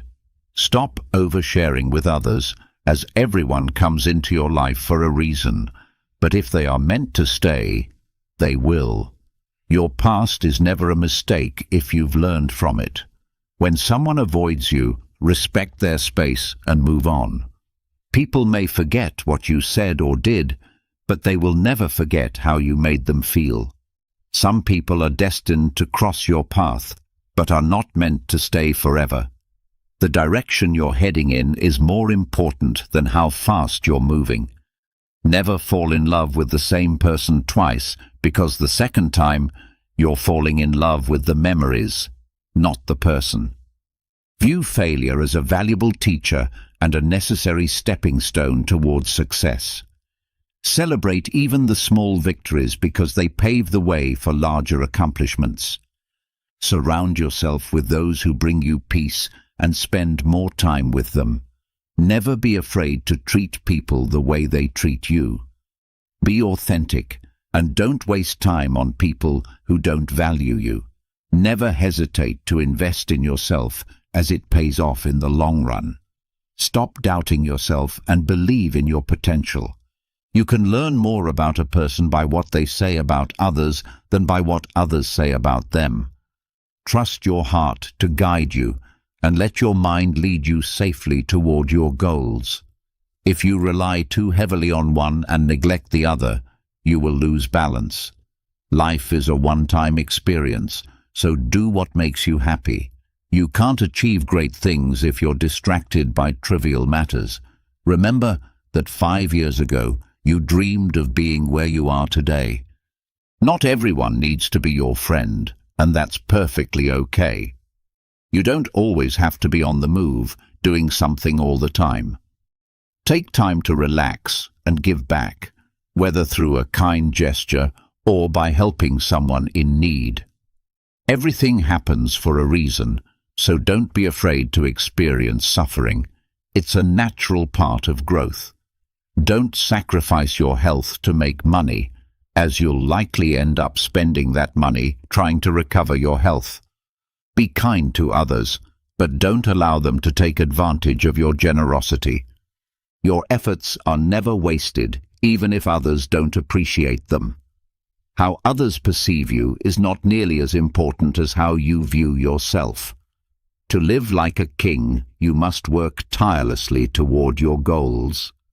Everything you need will come to you at the right time, so trust the process. You entered this world alone, and you will leave it alone. Therefore, remember that you have the strength to achieve the impossible by relying on your own determination and perseverance. Expect lies, for they are part of life. In the end, you'll likely regret more the things you didn't do than those you did. Things do not bring happiness, experiences do. Stay silent in moments of happiness, and also in moments of sadness, for both can be fleeting. Stop comparing yourself to others who may have started their journeys earlier.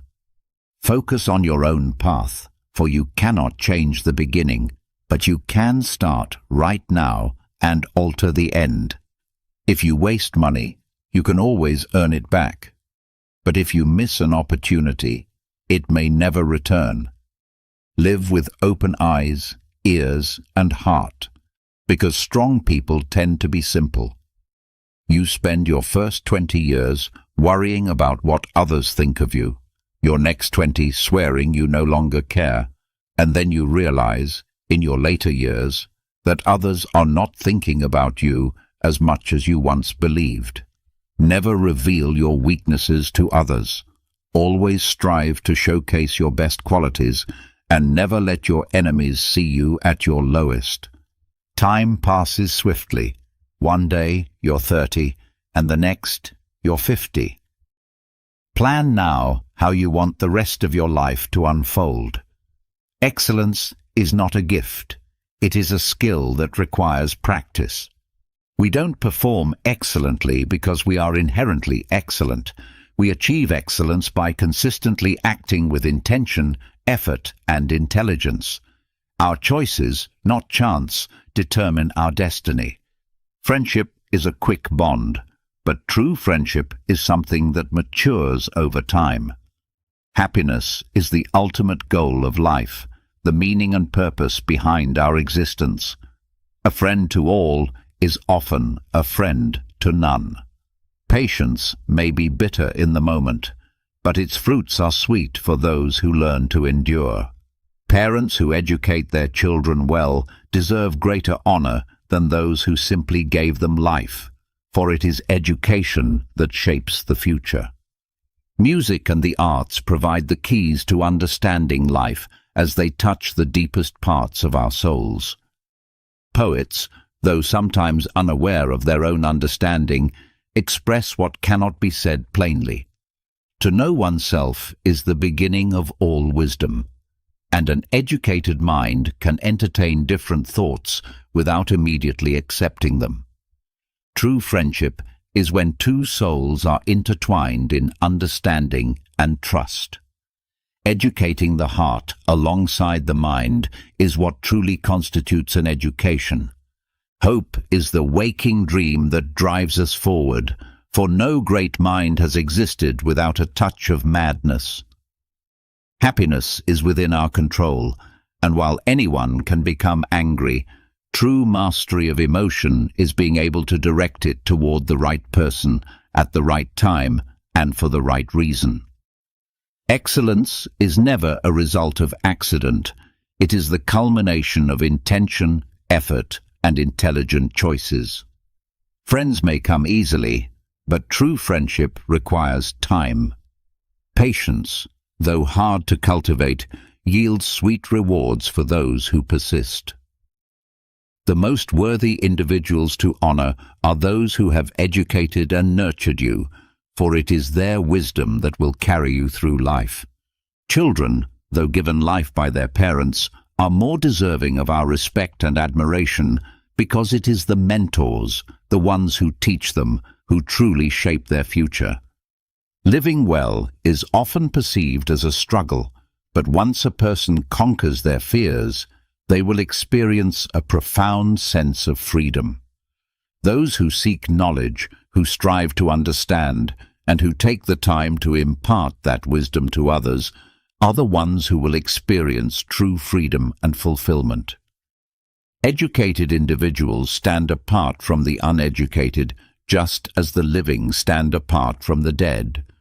Trust should only be placed in one individual, for genuine trust is rare and hard-earned. I wish to see in you 3 things: the sorrow behind your smile, the love behind your anger, and the reasons behind your silence.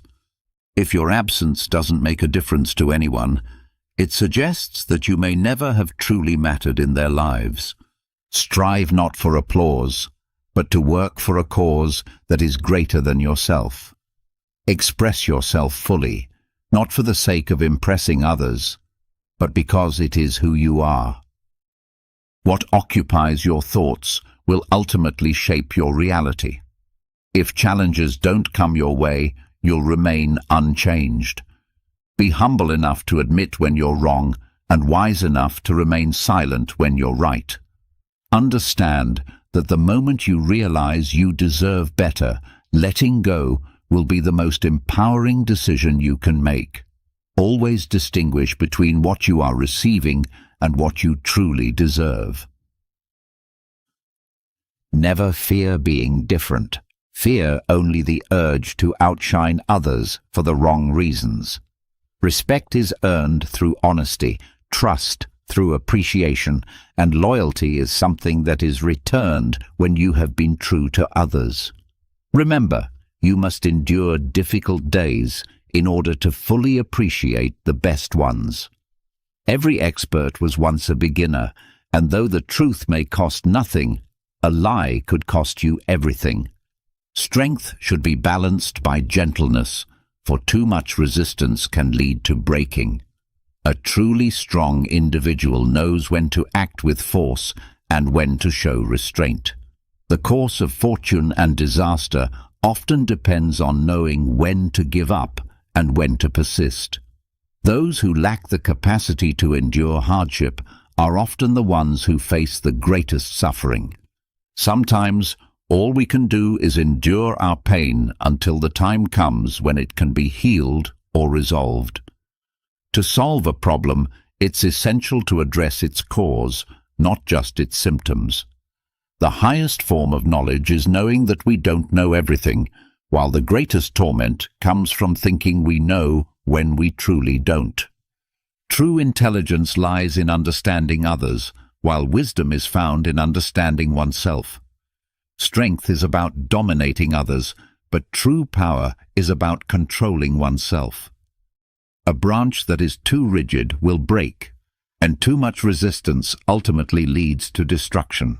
A strong person understands when to use force and when to give in, and they know that good fortune and disaster hinge on this delicate balance. Only that which is of no use to the empire is worthy of being discarded. At the center of yourself lies the answer. You know who you are and what you want. Life is a continuous series of natural and spontaneous changes. Resist not these changes, for doing so only brings sadness. Let reality be as it is, and allow things to flow naturally to their rightful place. Kindness in speech fosters trust. Kindness in thought creates depth, and kindness in action cultivates love. A mind preoccupied with concepts often prevents one from experiencing things directly. A person bound by concepts can never truly understand the essence of life. Trying to explain something like Zen is akin to trying to trap the wind in a box. Once you close the lid, the wind ceases to exist. Over time, it becomes stagnant air. Sometimes your circle of influence may shrink, but in doing so, you gain greater courage. One day, you'll wake up and realize that time has run out to do all the things you've always dreamed of. Don't wait. Do them now. There's only one thing worse than a hardened heart, and that's a soft head. True success doesn't come without effort. Compound interest grows the best rewards, just as persistence through adversity builds strength and character. The more you dwell on your misfortunes, the greater their power to harm you. The path to health requires you to eat what you don't like, drink what you find unappealing, and do what you would rather not do. Avoid arguing with those who are not capable of reason. They will only drag you down to their level and eventually defeat you through sheer persistence. A broken promise may hurt, but it's often better than none at all. If you think you can, or if you think you can't, you are right. Never hit someone if you can avoid it, but if you must act, do so with honor. Make the most of your resources and circumstances. Remember that a gem cannot be polished without friction, and neither can a man be perfected without trials. Suffering before it is necessary only leads to unnecessary pain.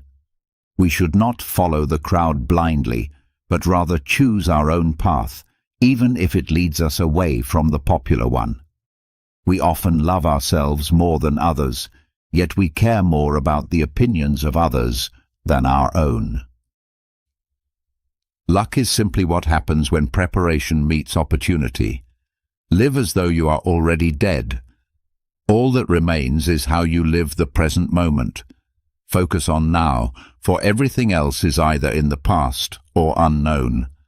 If you are feeling alone, it may be because you have neglected yourself. Don't worry about who is by your side. Learn to rest, not to give up. The two most important days in your life are the day you are born and the day you discover why you were born. Adversity often prepares ordinary people for extraordinary destinies. Positive thinking is a powerful tool, often making everything better than negative thinking ever could. The only real mistake is the one from which we learn nothing. Your past should serve as a place of learning and growth, not a place where you live forever.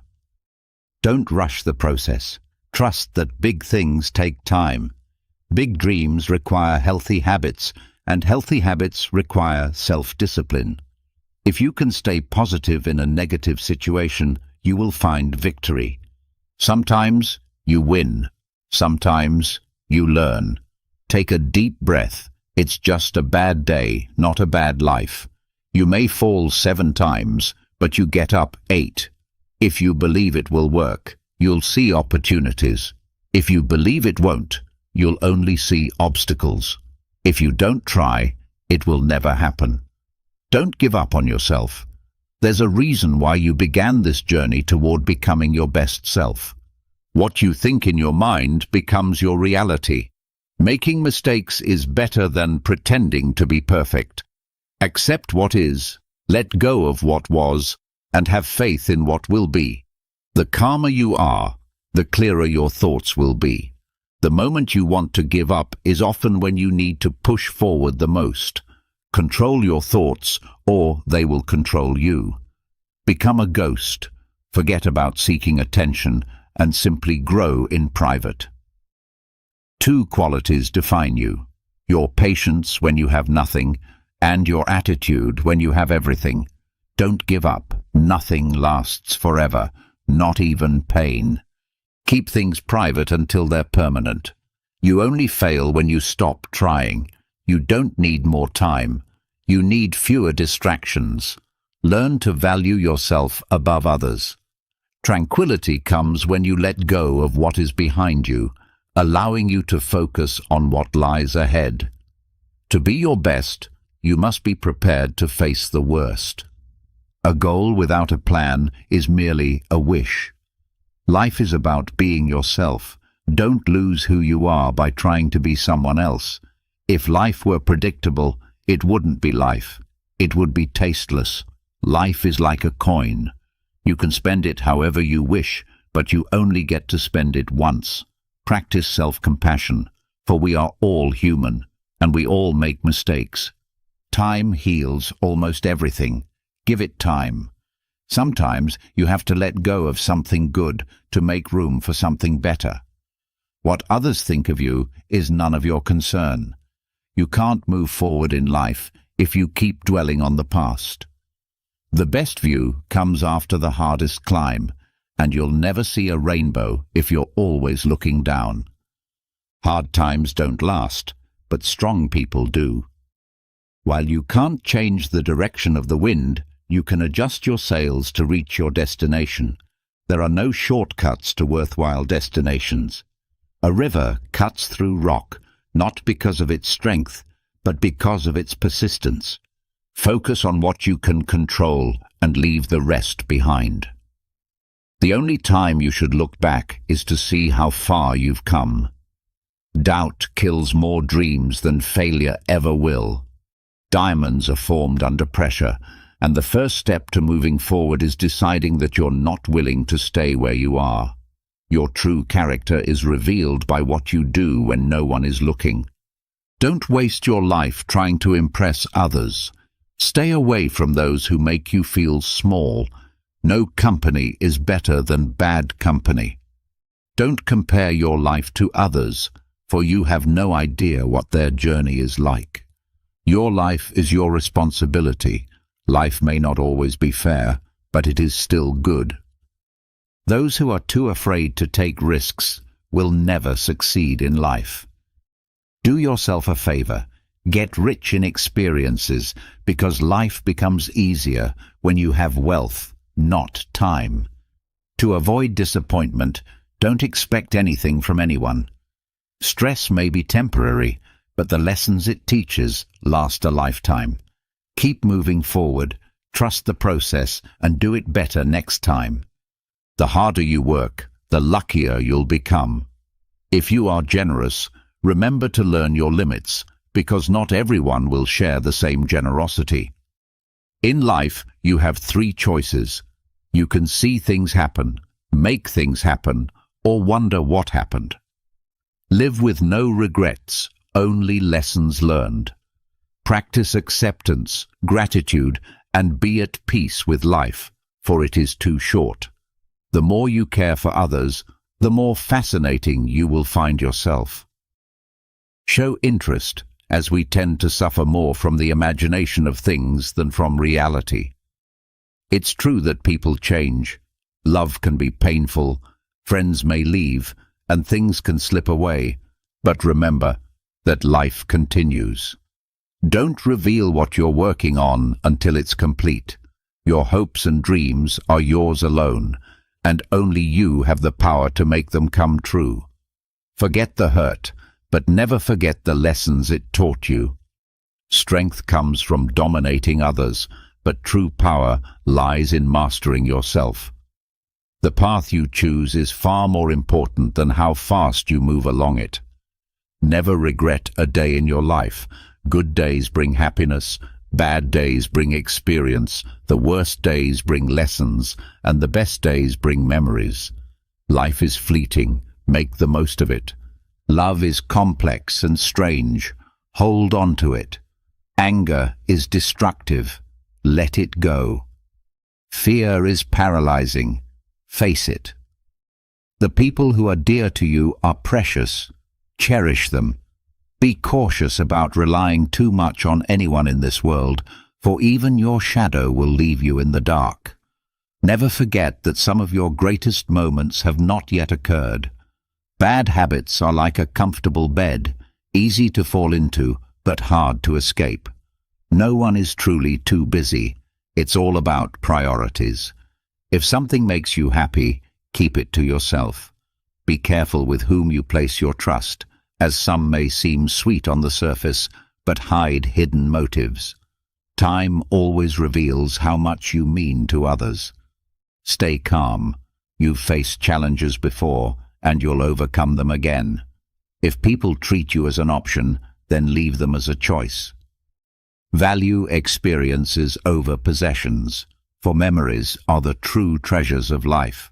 Focus on those who love you and ignore those who don't. Your vision might blur at times, but it will clear up with time. Take care of your body. Your health is another form of wealth. Your mind is both your strongest ally and your worst enemy. Training yourself is more beneficial than the countless attempts of a beginner.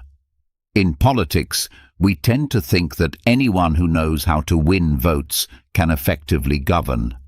But that's not always the case. When we're sick, we don't look for the most handsome or eloquent doctor. We seek the best treatment. Honor men more than the truth. There are two things you should never let anger consume you over: what you can control and what you cannot. When others speak badly of you, live your life in such a way that no one will believe them. The beginning of any endeavor is the most important part.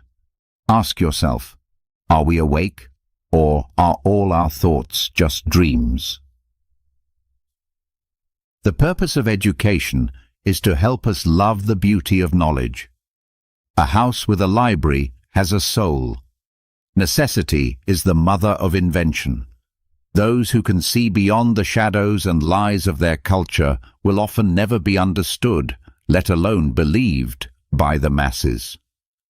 Death is not the worst thing that can happen to a person. Wealth is truly found in living contentedly with little. When physical exercise is obligatory, it does not harm the body, but knowledge gained through forceful means doesn't stick to the mind. Beauty is truly in the eye of the beholder, and many people will dislike you, especially if they see you as a competitor. Always listen to your instincts.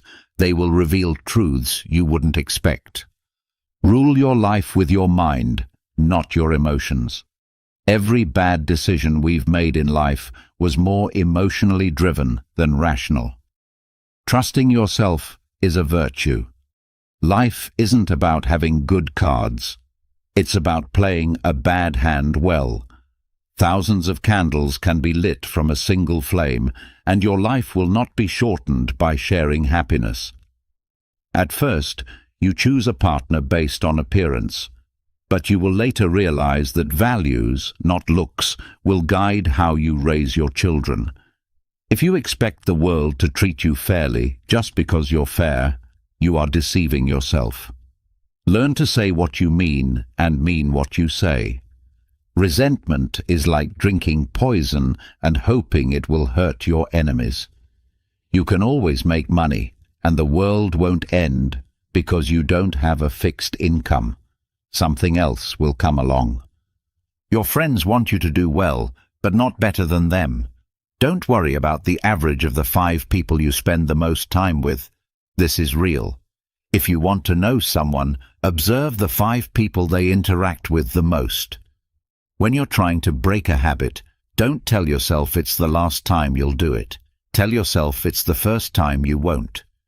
Be mindful of small expenses, for small leaks will sink a large ship. Never compare your life to someone else's.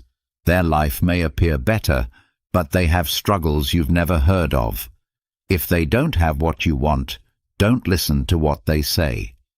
Justifying your actions to people living a life you don't desire is a waste of time. Keep your personal matters to yourself and avoid the company of fools. Stupidity is contagious. Not everything in this world should be your concern. Some problems are simply none of your business. Focus on what directly affects you, and you'll find more happiness. Your worth is not defined by someone else's failure to recognize it. Life can only be understood looking backward, but we must live it moving forward. Don't ignore problems that you see on the horizon. Foresight is a gift, so don't waste it. He who laughs at himself will never run out of things to laugh about. Decision-making, like coffee, needs time to cool down. Don't judge a day by the harvest, but by the seeds you plant. Every failure brings with it the experience to do better next time. Pay attention to those who say they love you, as they might not always mean it. They might just be using you. Trust your instincts, especially when it comes to decisions. You spend all your health to acquire wealth, then spend all your wealth to regain your health. Those who say you can't achieve something are usually just afraid of you doing it. Be cautious about who you call your friends. Sometimes 4 trustworthy people are worth more than 100 who aren't. Don't feel pressured to conform. Keep moving forward. The feeling will pass, and you'll remain. Lower your expectations, as high expectations of yourself and others often lead to chronic dissatisfaction. The problems your friends face will eventually become your own. The smaller your social circle, the fewer problems you'll have. Today, you are the oldest you've ever been and the youngest you'll ever be again. What begins in anger often ends in shame. Don't set yourself on fire to keep others warm. The only true error is one from which you learn nothing. Success is 5% intelligence and 95% consistency. Learn to be self-sufficient, for independence and resourcefulness are vital. People tend to stay in one place because of what they value. A ship in a harbor is safe, but that's not what ships are built for. People are good at keeping secrets, but you don't always know everyone's true nature. Some teach you about love and support, while others teach you what to avoid. Not everyone wants to see you succeed, and some will go to great lengths to see you fail. If people were to feel the pain they've caused you, you would lose the strength you've gained. Don't fear the shadow. It only means there's light nearby. If you want to get rich, focus on saving as much as earning. Stop worrying about what others think. When you laugh, people laugh with you. When you cry, it's only when you try to please everyone that you end up pleasing no one. Be yourself. Others are already taken. It's possible to make mistakes and still lose. That's not weakness, it's life. Don't reveal your thoughts or knowledge too openly. Keep some secrets, because today's friend could be tomorrow's enemy. A busy person is rarely visited by idle friends, and flies don't land in boiling pots. Don't get caught up in regrets. No one is perfect. Don't pursue happiness, just stay positive, and joy will follow. Stop trying to please everyone. You need enemies to succeed. Without them, you wouldn't take their advice or criticism. Everyone falls, but it's in getting up that we learn to walk. You're not a product of your circumstances, but of your decisions. Focus on yourself. People come and go, and you don't always notice your progress, because you're constantly raising the bar. There are two wolves inside all of us, one bad, one good. Which one will win? The one you feed. Loneliness is the price of personal growth. Judgment is inevitable, so embrace it, no matter the outcome. Don't live to impress others, live to impress yourself. Comparison steals joy, so focus on your own path. Never be so kind that you forget to be clever, and never be so clever that you forget kindness. If you don't control your mind, someone else will. Luck is when preparation meets opportunity. Complaining and lamenting never lead to results. Life's challenges aren't there to paralyze you, but to reveal who you really are. Sacrificing your progress for a friend may not be reciprocated if the roles were reversed. Never compare your life to another's. You don't know their journey. People will forget what you said and what you did, but they will always remember how you made them feel. People lie most during elections, wars, or after a hunt. The more you like yourself, the less you'll need others. If you want something you've never had, you have to do something you've never done. Walk away from people who make you feel alone. No company is better than bad company. Write your sad moments in the sand, but your happy ones in stone. Be kind, but don't let people take advantage of you. The world doesn't care about your potential. It cares about what you've done. You're not responsible for the first thought that crosses your mind, but you are responsible for the second. Those who have a reason to live can endure almost anything. Never underestimate the power of foolish people. Don't wait. Knowledge begins with knowing a tomato is a fruit, but wisdom is knowing not to put it in a fruit salad. Circumstances may shape you, but they do not define you. You are here for a reason, even if you don't fully understand it yet. Patience is essential, and being grateful for life's small blessings is vital. Imagine for a moment that your entire life, every setback, every hardship, wasn't a detour, but a deliberate path leading you towards something greater. Now, I get it. That might sound like one of those motivational phrases you scroll past without a second thought. But what if I told you it wasn't just a feel-good slogan, but a core truth embedded in an ancient philosophy that has endured through centuries? I'm talking about Stoicism, a way of life that doesn't merely help us endure pain or hardship, but invites us to welcome it, to mold it into the very foundation of our strength.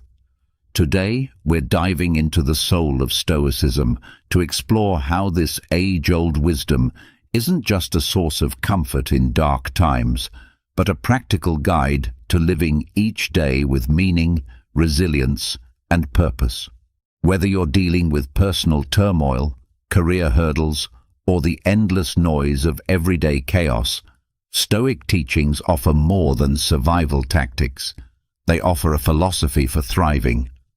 They show us that the secret to a fulfilling life doesn't lie in changing what's around us, but in mastering how we respond to it.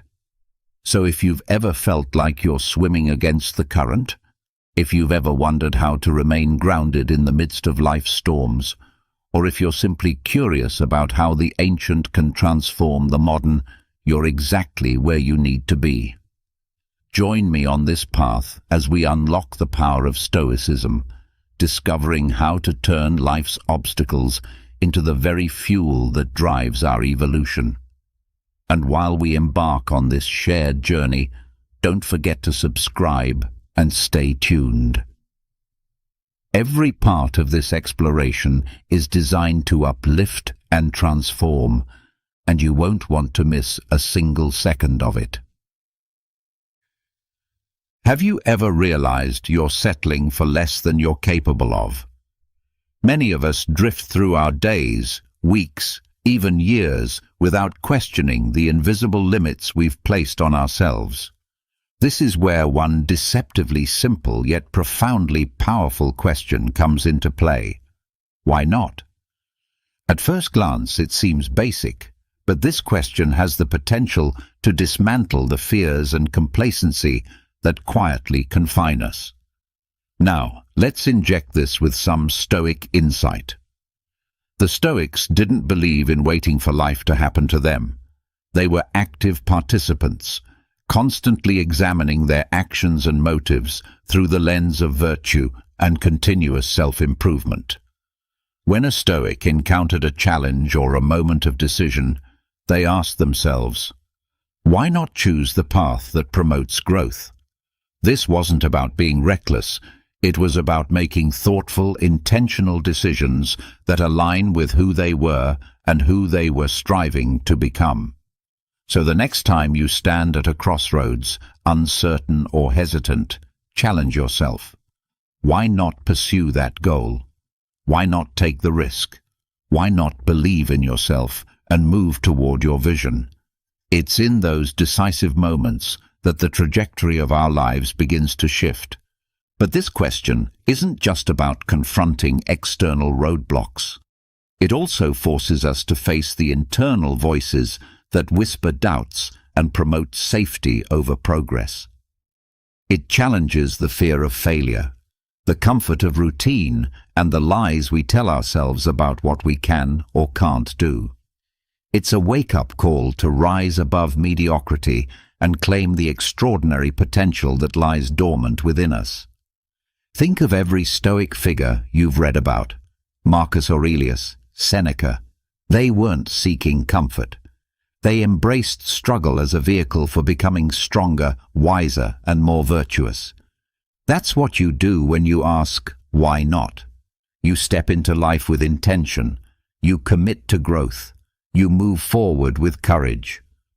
So next time you hesitate, remember that the power to rewrite your story is already in your hands. You are capable of exceeding your perceived limits. Adopt the Stoic perspective. Ask, why not? And watch as your inner curiosity, bravery, and dedication begin to reshape your life. In Stoicism, this drive for continual growth connects with the concept of procrastination, the idea that we are all works in progress.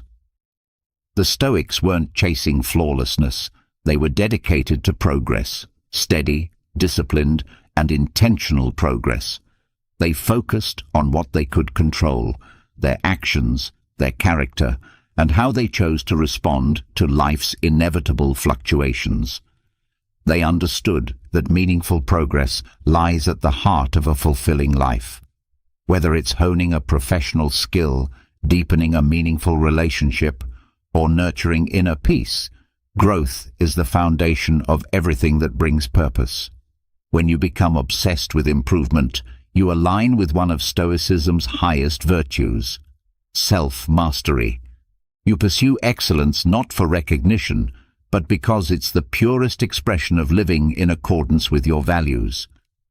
But let's be clear, being obsessed with improving isn't about being ruthless or overly critical of yourself. It's about being compassionately committed to your evolution. It's about recognizing your progress, no matter how small, and celebrating it, while staying eager for the next step in your personal transformation. There will be setbacks, there will be failures, but to the Stoic, these aren't dead ends. They are powerful lessons, each one offering insight and depth to your journey. So how do you nurture this obsession with growth? Start by setting meaningful goals that echo your inner values. Reflect daily on your decisions and behaviors, checking if they align with the person you aspire to be. Welcome challenges not as threats, but as teachers. Stay open, curious, and always ready to learn, refine, and adapt. The journey never ends. There's always another level of depth, another virtue to embody, another skill to master. In this endless pursuit lies true satisfaction. So let's embrace this passion for growth, not as a destination, but as a lifestyle. As we walk this path together, let's uplift each other, aiming ever higher living each day with purpose, courage, and an unstoppable desire to evolve. The Stoics are celebrated for their resilience, their unwavering resolve, and their deep dedication to living a principled life. When they committed to something, they poured their entire soul into it. Not for praise or applause, but because they knew that this total engagement, this giving everything they had, was what gave their actions meaning. They didn't half-heartedly approach their lives. They gave it their all, understanding that the true value of effort lies not in the result, but in the wholehearted intention behind it. Giving it your all means devoting your energy, attention, and heart to whatever you're doing. It means waking up each day and choosing to live with direction and clarity, rather than drifting through the motions. It means not just dreaming about a better life, but making bold moves that bring it into being, even when uncertainty looms. But this idea of giving your all isn't only about outward action. It's about the way you carry yourself in everything you do. It's about showing up with sincerity and integrity in your work, your relationships, and your personal journey. It's about being fully present, deeply engaged, and intentional with how you live your life. And when the road gets tough, as it inevitably will, it's about standing firm in the face of adversity, drawing from your inner strength to keep going. So how do you live this principle? Begin by getting crystal clear on what truly matters to you. Identify your deepest values, your most important goals, and the passions that light you up. Then, commit to them with all your being. Hold yourself to a high standard, not because you feel pressured to, but because you want to live in alignment with your truest self. Understand that giving it your all isn't a one-time push. It's a daily commitment, a way of being. And as you live this way, you'll find yourself not only advancing toward your goals, but also experiencing a richer, deeper sense of meaning along the way. Let's walk this path together, motivating each other to show up fully, to live with fire and intention, and to create lives that echo with virtue, excellence, and enduring purpose.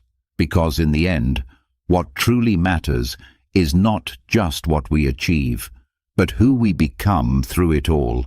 We live in a world overflowing with distractions, temptations, and reasons to stray from our chosen path.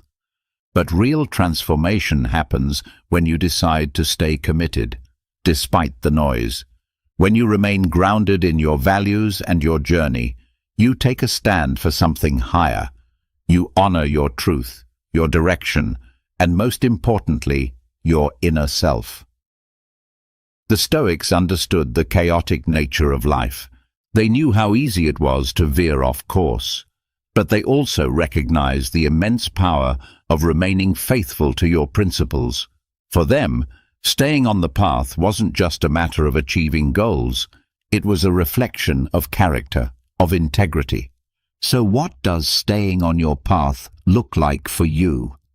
It means getting clear on your purpose, knowing what you value, what you're working toward, and what kind of person you are becoming.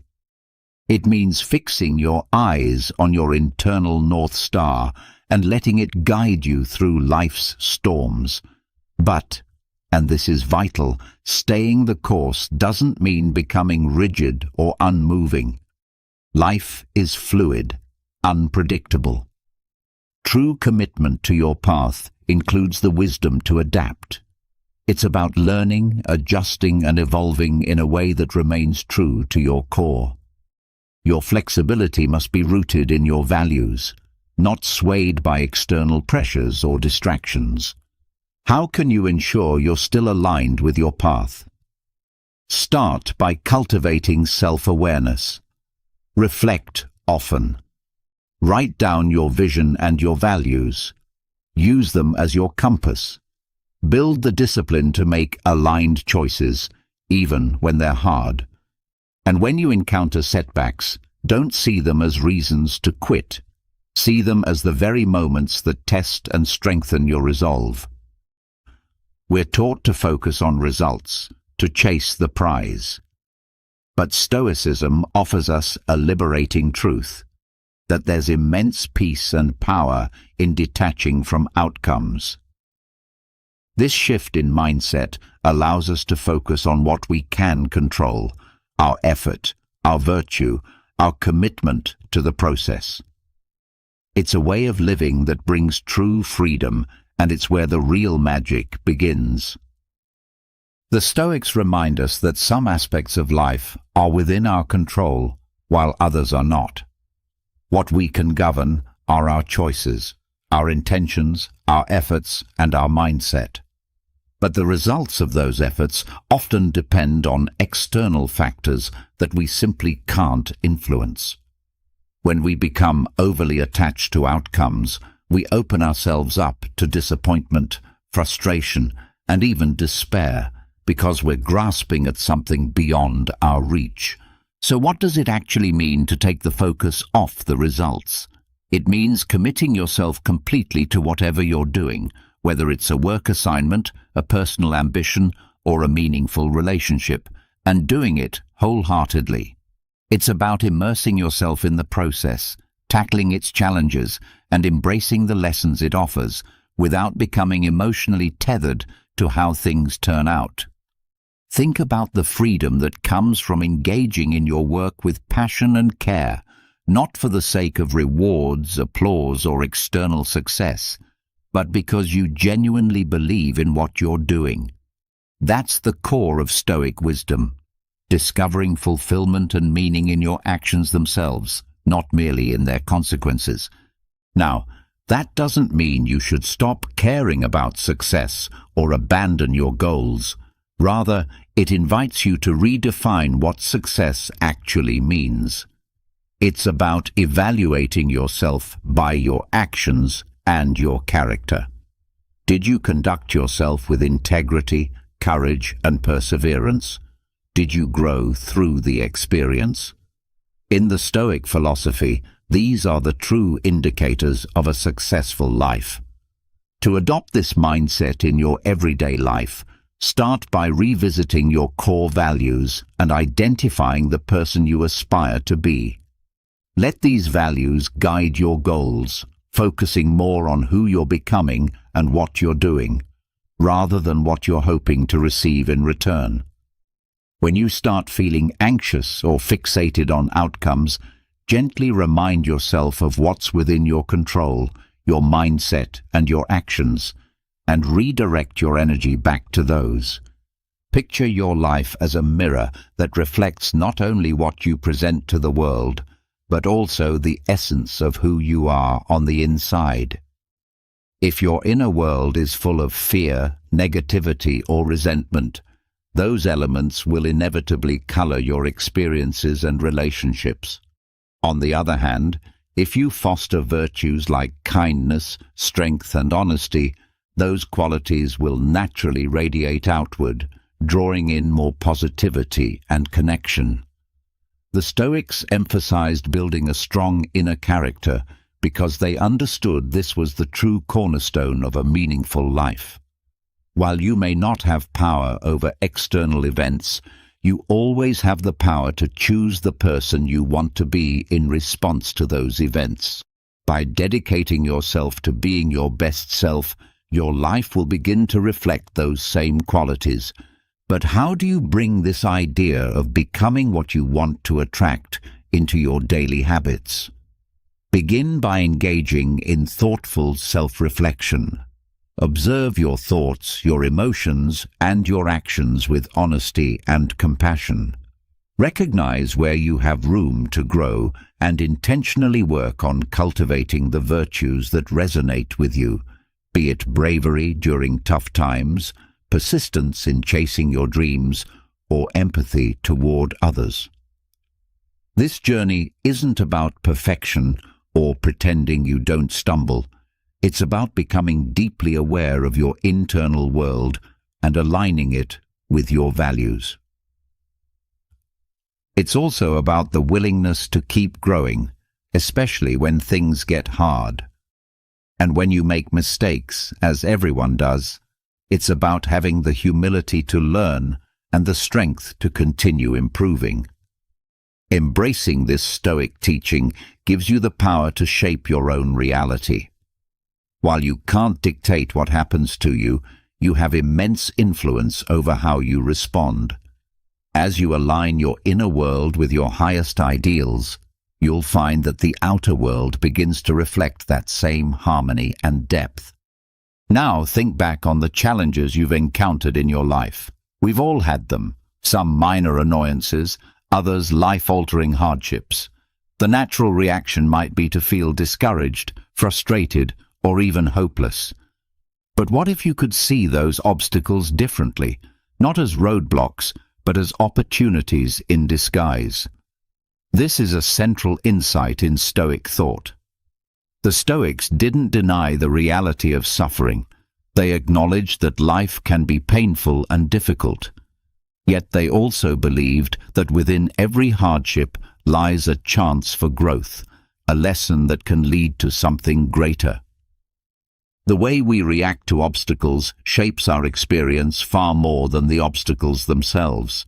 By choosing to view each challenge as a chance to learn and grow, we move from being passive victims of circumstance to becoming proactive agents of transformation. So how can you bring this belief into your everyday life? Start by changing how you look at problems. When something difficult arises, pause and ask yourself, what can I learn from this? How is this shaping me into a better version of myself? Rather than letting setbacks drain you, let them be the fuel that builds your strength, creativity, and resilience. Understand that the most worthwhile achievements often come from the hardest climbs. The struggles you endure, the roadblocks you overcome, and the perseverance you build are all part of your personal evolution. Every difficulty is a chance to practice patience, bravery, and adaptability, qualities that shape you into a deeper, wiser human being. And remember, facing challenges often calls for new ways of thinking. It's in those tough times that you're pushed to break your limits, to think differently, and to uncover strengths you didn't even know you had. When you adopt the Stoic view of obstacles, you also begin to feel a deep sense of gratitude for the growth they bring, for the strength they reveal, and for the clarity they offer. You start to cherish the journey itself, knowing that the most meaningful insights often arise from adversity. In the grand scheme of life, it's easy to feel overwhelmed. Your dreams may seem too big and your problems too complicated. You might wonder, what difference can my small actions possibly make? But here's the truth. Every great achievement is made up of countless small efforts. Every monumental change is built from tiny, consistent steps. The Stoics taught that while we don't control the final outcome, we always control the present moment, our choices, our actions, our attitude. They encouraged us to live with purpose, to take meaningful steps, no matter how small, and to focus on what is right in front of us. Do what little you can is not a call to mediocrity. It's a call to live intentionally, to participate fully in life, no matter how modest your contribution may appear. So, how can you live this out? Begin by breaking your bigger goals into smaller, manageable tasks. Concentrate on what you can do today, even if it's just a tiny step forward. Progress isn't about taking huge leaps. It's about staying consistent, showing up, and building momentum through persistence. Each small action is like a brick, forming the foundation for your larger dreams. This Stoic mindset also teaches us to find fulfillment in the process, not just the prize. When you're focused on doing your part well, no matter how insignificant it may seem, you naturally become more present, more engaged, and ultimately more effective. You begin to value the journey itself, its ups and downs, its pauses and pushes, because you know that real growth and satisfaction come from the effort you put in each day. Adopting this attitude also builds humility and strength. It helps you accept your limitations while still affirming your ability to make a difference. You become more flexible, more resourceful, and more determined, even when the results aren't immediate or obvious. In a society where success is often equated with wealth, titles, or online popularity, it's easy to lose your sense of what truly matters.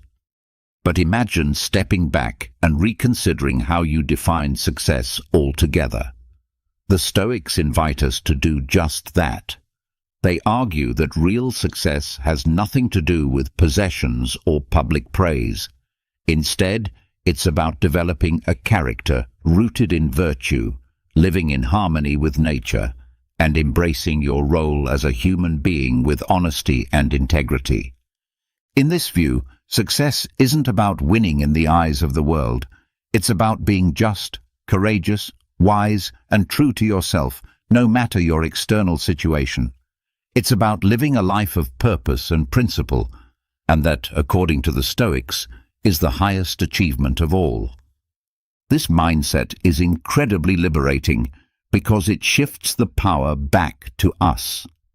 While we may not be able to influence the economy, job market, or the opinions of others, we always retain control over our own values and decisions. So how do we begin reshaping our understanding of success? It starts with self-reflection. Take the time to explore what you genuinely care about and the kind of person you aspire to be. Think about the traits you respect in others and make a conscious effort to develop those traits within yourself. Set goals that align with your values and emphasize personal growth and the positive impact you can have on others. Changing how we define success also involves appreciating the journey, not just the destination. Learn to celebrate your efforts, perseverance, and small victories, even if they don't lead to immediate results. Remember, according to Stoic philosophy, real success is just as much about how you handle obstacles and hardships as it is about reaching your objectives. It's about staying grounded in your principles and maintaining inner peace no matter what's happening around you. Redefining success in this way can also bring deeper fulfillment and joy. When you stop chasing validation from the outside world, you free yourself to focus on what truly brings you peace and satisfaction. You may find that a life rooted in virtue and meaningful action is far more rewarding than one built on outward accomplishments alone.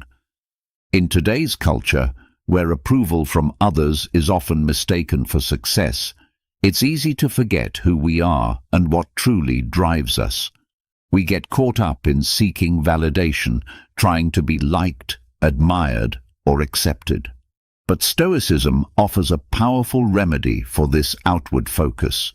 It teaches that our worth and our decisions should be grounded in our internal values and virtues, not in the constantly shifting opinions of the crowd. The Stoics warn us that constantly seeking approval can become a form of bondage. When we tie our sense of self to how others perceive us, we give away our freedom. We start adjusting our actions and self-worth based on their reactions. But once we release ourselves from this need for approval, we discover a deep sense of freedom and authenticity. We begin living in accordance with our true values, doing what we know is right and meaningful, regardless of whether it earns us recognition or applause. So how do we begin to separate our actions from the desire to be liked? It begins with self-awareness. We must look inward and ask ourselves why we do what we do, whether we're acting out of genuine conviction or out of a need to please others. This level of introspection isn't always easy, but it's essential for living authentically. Next, we must develop confidence in our own decisions and reasoning. The Stoics emphasize that wisdom and rational thought should guide our actions. When we make choices based on reason and moral clarity, we become less reliant on others' opinions. We can stand firm in our decisions even when they're unpopular or misunderstood, because we know they're rooted in what we believe to be right. We also need to accept that not everyone will like us, and that's perfectly okay. In fact, it's normal. Every person has their own beliefs, preferences, and experiences. It's impossible to please everyone, and trying to do so would mean constantly bending ourselves to fit into other people's molds, losing our own identity in the process. Instead, we should focus on being real and consistent with who we are. When we live authentically, we attract people who truly respect us and share our values. And even when we encounter rejection or criticism, we can take comfort in the knowledge that we're staying true to ourselves and living according to our Stoic ideals. In a world that constantly pulls at our time, attention, and energy, learning to say no is an essential skill. It's not just about turning things down, it's about standing firm in our priorities, protecting our values, and honoring our personal boundaries. Stoic wisdom teaches us to concentrate on what truly matters and what we can control. Sometimes that means declining invitations, opportunities, or demands that don't align with our deeper purpose. The Stoics believed in living in harmony with nature, which includes recognizing and respecting our own limitations. They understood that our time and energy are limited, and we must be wise in how we spend them. Saying no, then, becomes a practice in discernment, a way to ensure that we're investing ourselves in what is truly worthwhile, rather than being swept along by what's simply urgent or expected. But let's be honest, saying no is hard. It takes courage, especially when we're used to pleasing others or afraid of missing out. Still, the Stoic path encourages us to make choices based on virtue and rational thought, not fear or pressure. When we say no with quiet conviction, we're not just refusing something, we're affirming our values and our authenticity. So how can we improve our ability to say no? It starts with having a clear understanding of what truly matters to us, what we believe in, what we want to accomplish, and how we want to live. When you know your purpose and your priorities, it becomes much easier to recognize which demands support your journey and which distract from it. Saying no doesn't have to be rude or confrontational. It can be expressed with kindness and gratitude while still being firm. And as we get more comfortable with saying no, we'll experience a newfound freedom. We'll shed obligations that don't serve us and create space for the things that truly do. We'll grow in self-respect, honoring our own needs and boundaries, and others will notice this clarity and strength, often responding with respect for our integrity. Now, how does one truly let go with indifference? It's about learning to deeply understand and accept the difference between what's in our control and what isn't. We can control our efforts, our mindset, and our character, but we can't control how things turn out, what others do, or what fate has in store. Once we internalize this truth, we begin to let go of frustration, worry, and disappointment that stem from clinging to things beyond our reach. But letting go with indifference doesn't mean becoming apathetic or uncaring. It means caring wisely, focusing our attention and energy on what genuinely belongs to us, and calmly accepting everything else. It's about giving our best to the present moment and detaching from the outcome.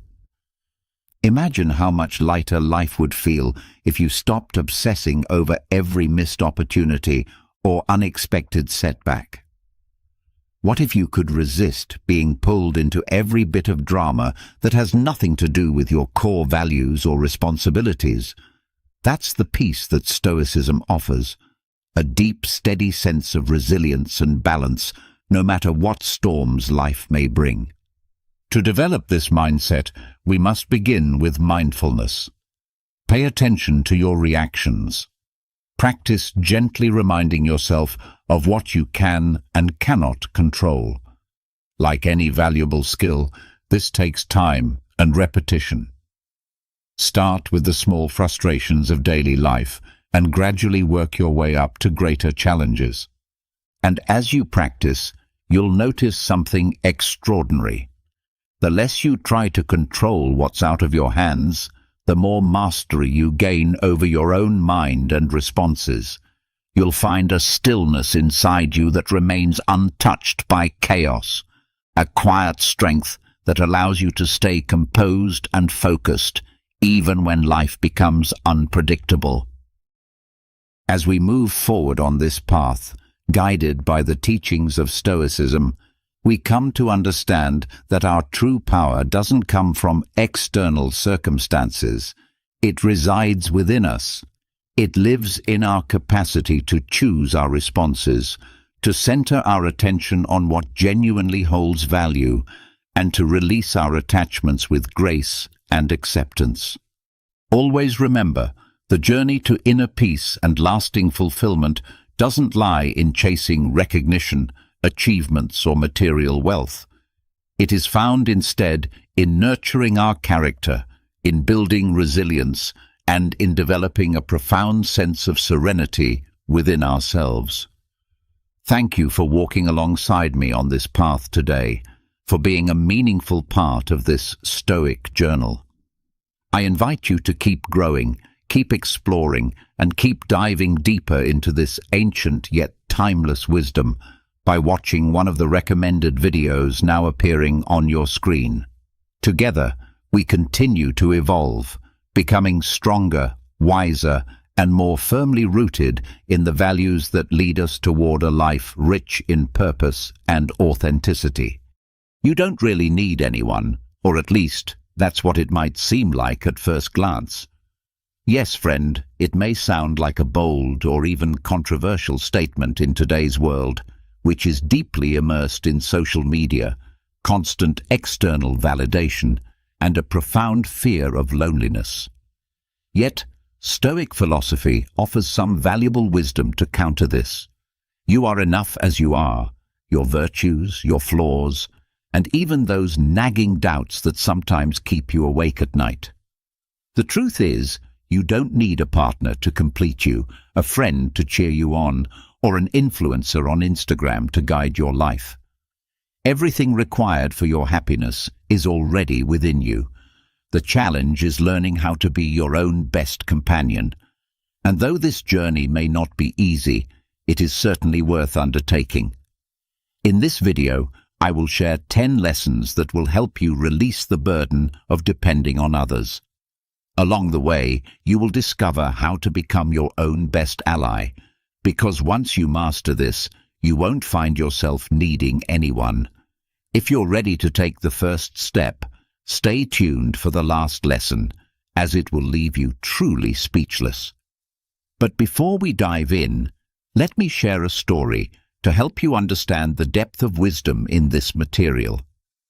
Once upon a time, there was a man named Arturo who worked as a mechanic in a small workshop in his city. Arturo was well known for his exceptional skill with tools, but he was also known for relying heavily on others to make important decisions in his life. He often turned to his friends and family for advice before taking any significant step. One day, the owner of the workshop assigned him a challenging task: to repair a classic car that had been abandoned for years. Arturo, accustomed to seeking help, called a more experienced colleague, but received no answer. Desperate, he scoured through online videos and manuals, but none seemed to offer a solution. Frustrated and feeling isolated, he sat in front of the car and asked himself, "What would I do if there was no one else to turn to?" He began to examine the car closely, drawing on the knowledge he had gathered over the years, and started experimenting with solutions.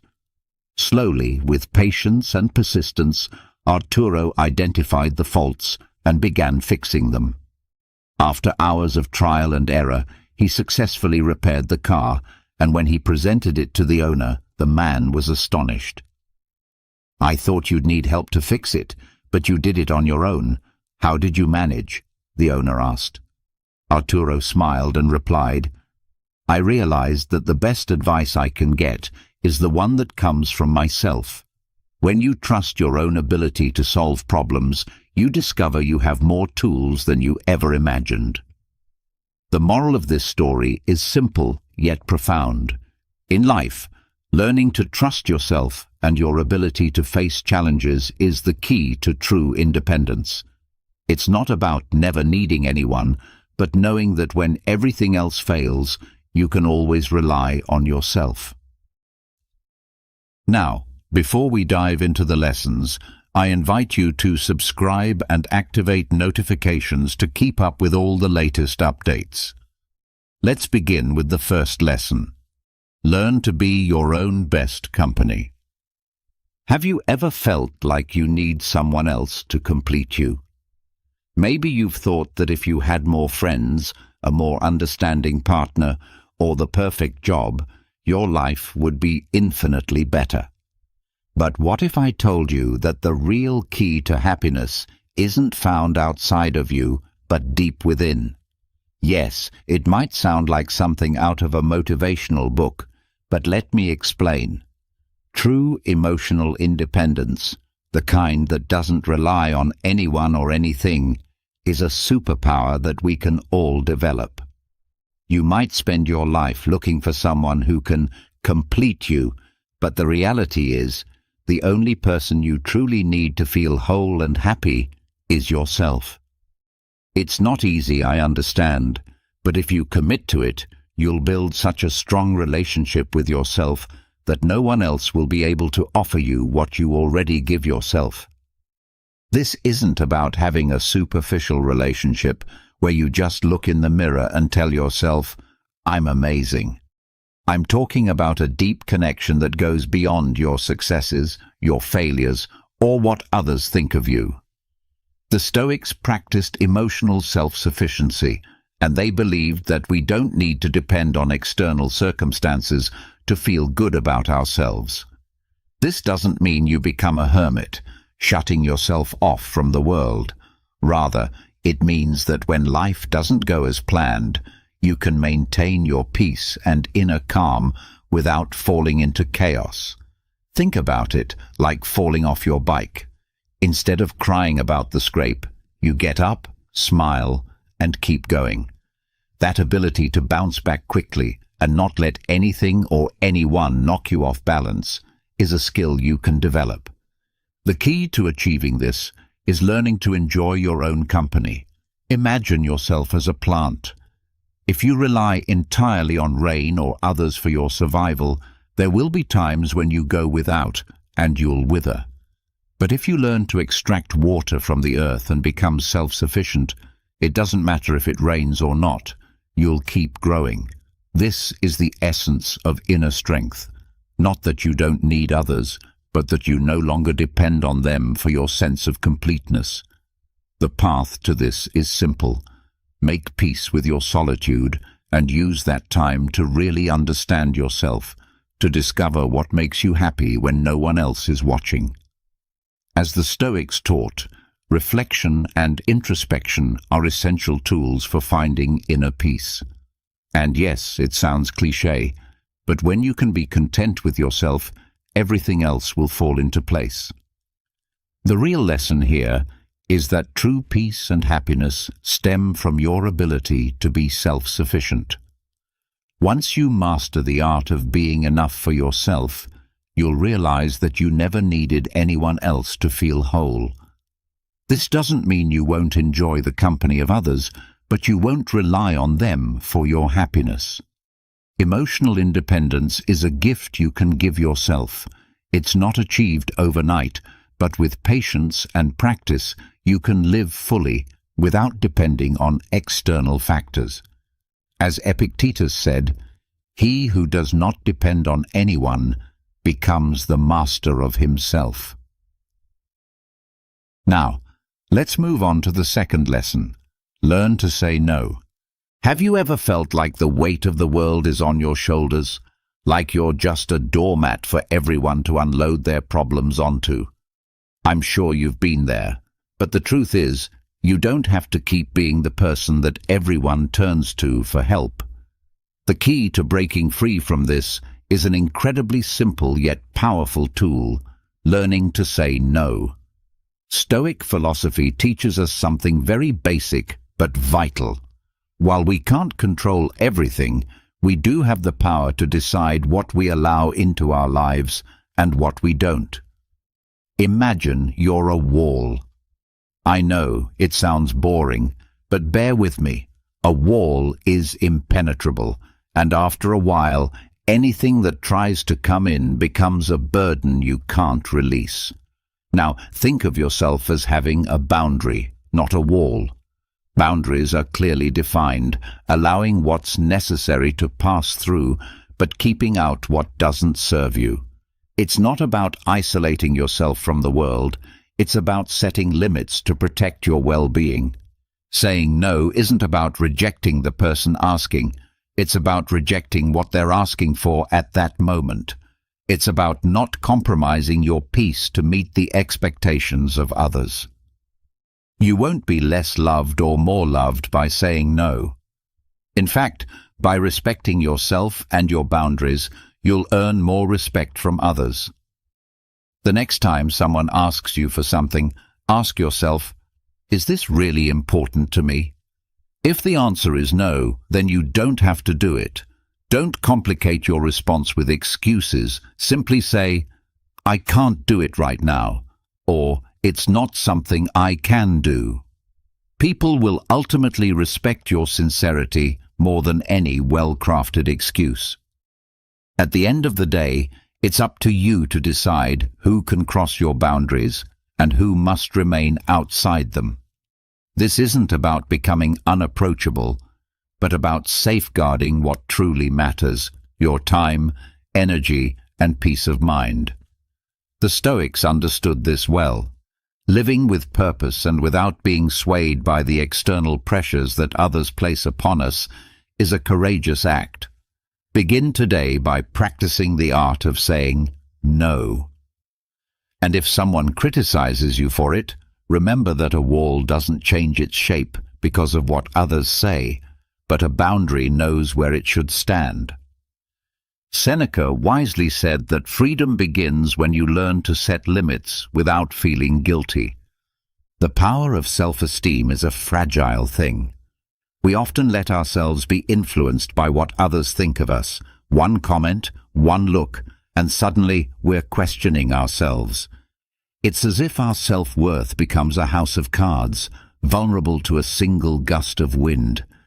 If you want to break free from this instability, it's time to build an unshakable self-esteem that doesn't collapse with the opinions of others. The Stoics provided us with the key to achieve this. We don't need anyone else to feel whole. Imagine standing in front of a mirror. This isn't just any mirror, but a magical one that reflects not just your appearance, but your thoughts. Do you see yourself for who you truly are? Or do you see yourself through the lens of how you wish others would see you? It's interesting how our self-esteem has become a distorted reflection shaped by external expectations, the gaze of others, their judgments, and the constant feedback from social media that tells us whether we are good or bad. It's difficult to remain calm when it feels as if the entire world has something to say about you. But what if I told you that true confidence has nothing to do with what others think of you? The Stoics knew this. Instead of clinging to the opinions of others like they were essential to our survival, they cultivated something far stronger: self-sufficiency. This ability to rely on oneself for validation is the foundation of unshakable self-esteem. To build this, there are a few crucial steps. The first is to accept your imperfection. Nobody is perfect, and if you think you can attain perfection, you are likely deceiving yourself. The Stoics knew this well. Perfection is a fantasy. Instead, it's about being wise in how we manage our emotions and reactions. The second step is to stop seeking external validation. If you're constantly searching for approval, you will find yourself stuck on a hamster wheel, running endlessly without ever reaching your destination. The Stoics practiced indifference to criticism, knowing that the only evaluation that truly matters is their own. When someone criticizes you, simply observe it and let their words slide off you like water over a stone. Another important step is to practice gratitude for yourself. If you are unable to recognize your own accomplishments, no one else will do it for you. Make space to thank yourself and celebrate your progress, no matter how small. Every step forward is a victory. Stoic philosophy emphasizes the importance of daily reflection, a kind of personal balance sheet where you are your own judge. You must become your own support system instead of relying on others to lift you up. Self-pity does not equate to complacency. It's about understanding that we all have low moments, but we are capable of rising above them without needing someone else to do it for us. When you achieve emotional independence, you realize that you do not need constant approval from others. Unbreakable self-esteem is not based on what others say about you, but on what you tell yourself. Learning to live without the constant need for external validation will make you freer, stronger, and more authentic. If you stop looking to others for what can only be found within, you will discover that you are more than enough just as you are. As Marcus Aurelius told us in his Meditations, true freedom begins when you stop seeking from others what only you can provide for yourself. Now, let's talk about when silence becomes your best advisor. Have you ever found yourself surrounded by noise, yet felt a deep emptiness? I'm not just referring to the constant hum of city life or the endless buzz of phone notifications. I'm talking about the internal noise that makes you feel as though you need more people, more opinions, more external validation. But what if I told you that everything you need is already right there in front of you, in that uncomfortable space you try to avoid? Silence. In its purest form, silence is often seen as a threat. It's the place where we face our own company, and like a mirror, it reflects our true selves.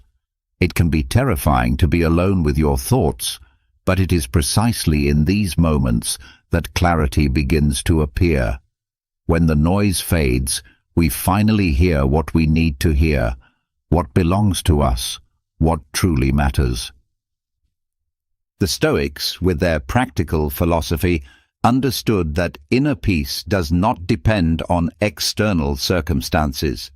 We do not need constant external support or an avalanche of words to feel validated. They understood that true strength lies in the ability to find serenity even when the world is chaotic. Instead of clinging to what we cannot control, they embraced silence and solitude as powerful tools for introspection and personal growth. You may not have noticed, but every time you carve out a moment of genuine silence, you open the door to a world of possibility. Imagine being alone in an empty room with no distractions, no obligations, just you, your thoughts, and the space around you. At first, it might feel uncomfortable, even empty, but if you have the patience to stay in that silence, you will discover that it has something to offer. In that space, you can begin to question your own thoughts, emotions, and desires. You may ask yourself why you rely so heavily on external validation, or why you look for answers outside yourself. The truth is that when you learn to listen to your own silence, you realize that you don't need anyone else to find the answers you seek. It is in solitude that you truly discover who you are and what you need to be happy. This is the power of silence. It doesn't force you to be someone you're not. It allows you to simply be yourself. Now, this doesn't mean you should stop relating to others or become a hermit. The key is finding balance. Learning to be alone and in silence teaches you to be less dependent on the opinions of others and to trust your intuition. It helps you find peace within yourself. It's like learning to swim in calm waters. No matter how fierce the storm may rage outside, you remain safe in your own space. No one can take that peace away from you once you've learned how to cultivate it from within. If you find it difficult to make time for silence, start with small moments each day, just a few minutes without music, without phones, without conversations. Even these brief moments will teach you that you do not need the constant company of others to feel complete. Ultimately, the peace and clarity you seek are not outside of you. They are within, waiting to be discovered in silence. Though it's not an easy or immediate process, it is undoubtedly the path to a fuller and more authentic life.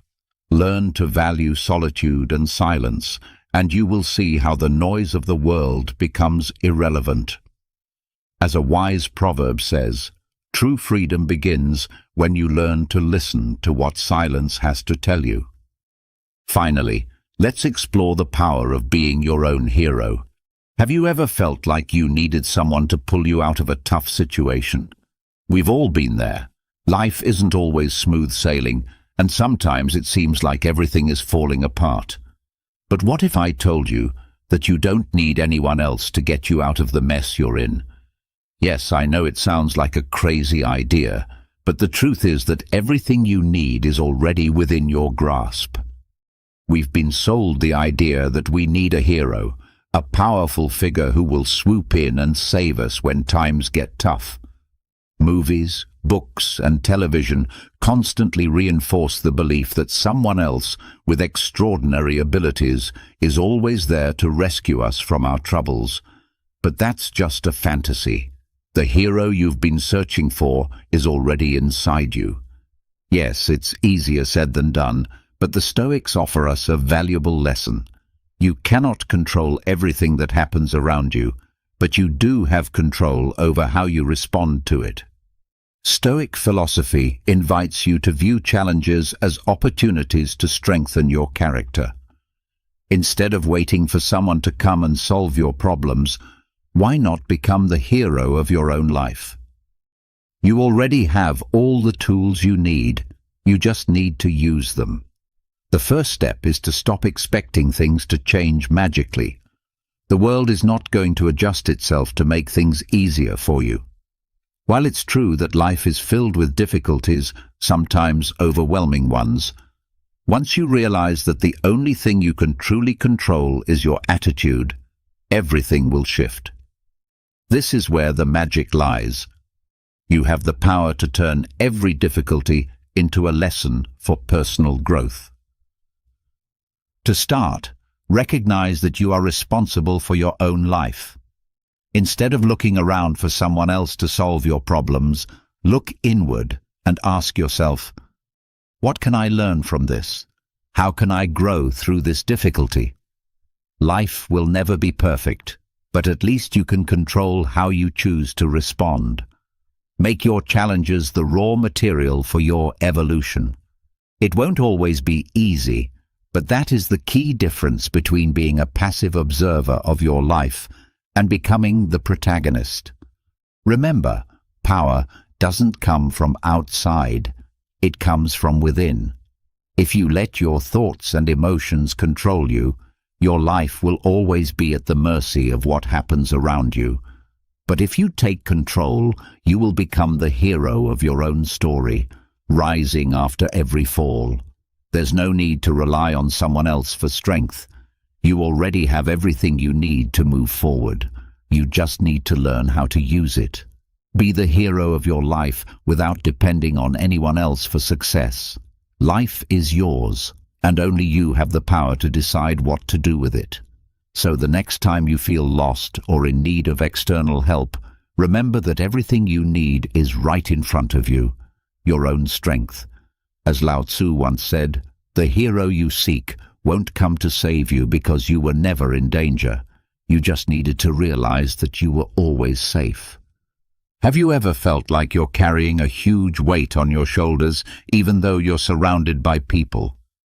It's like carrying an invisible backpack full of stones, draining relationships, thoughts that never let you breathe, worries that add up to nothing. The good news is that you don't need anyone else to help you carry that burden. You can stop carrying that backpack on your own. This is where emotional minimalism comes in. But don't worry, I'm not talking about cutting people out of your life.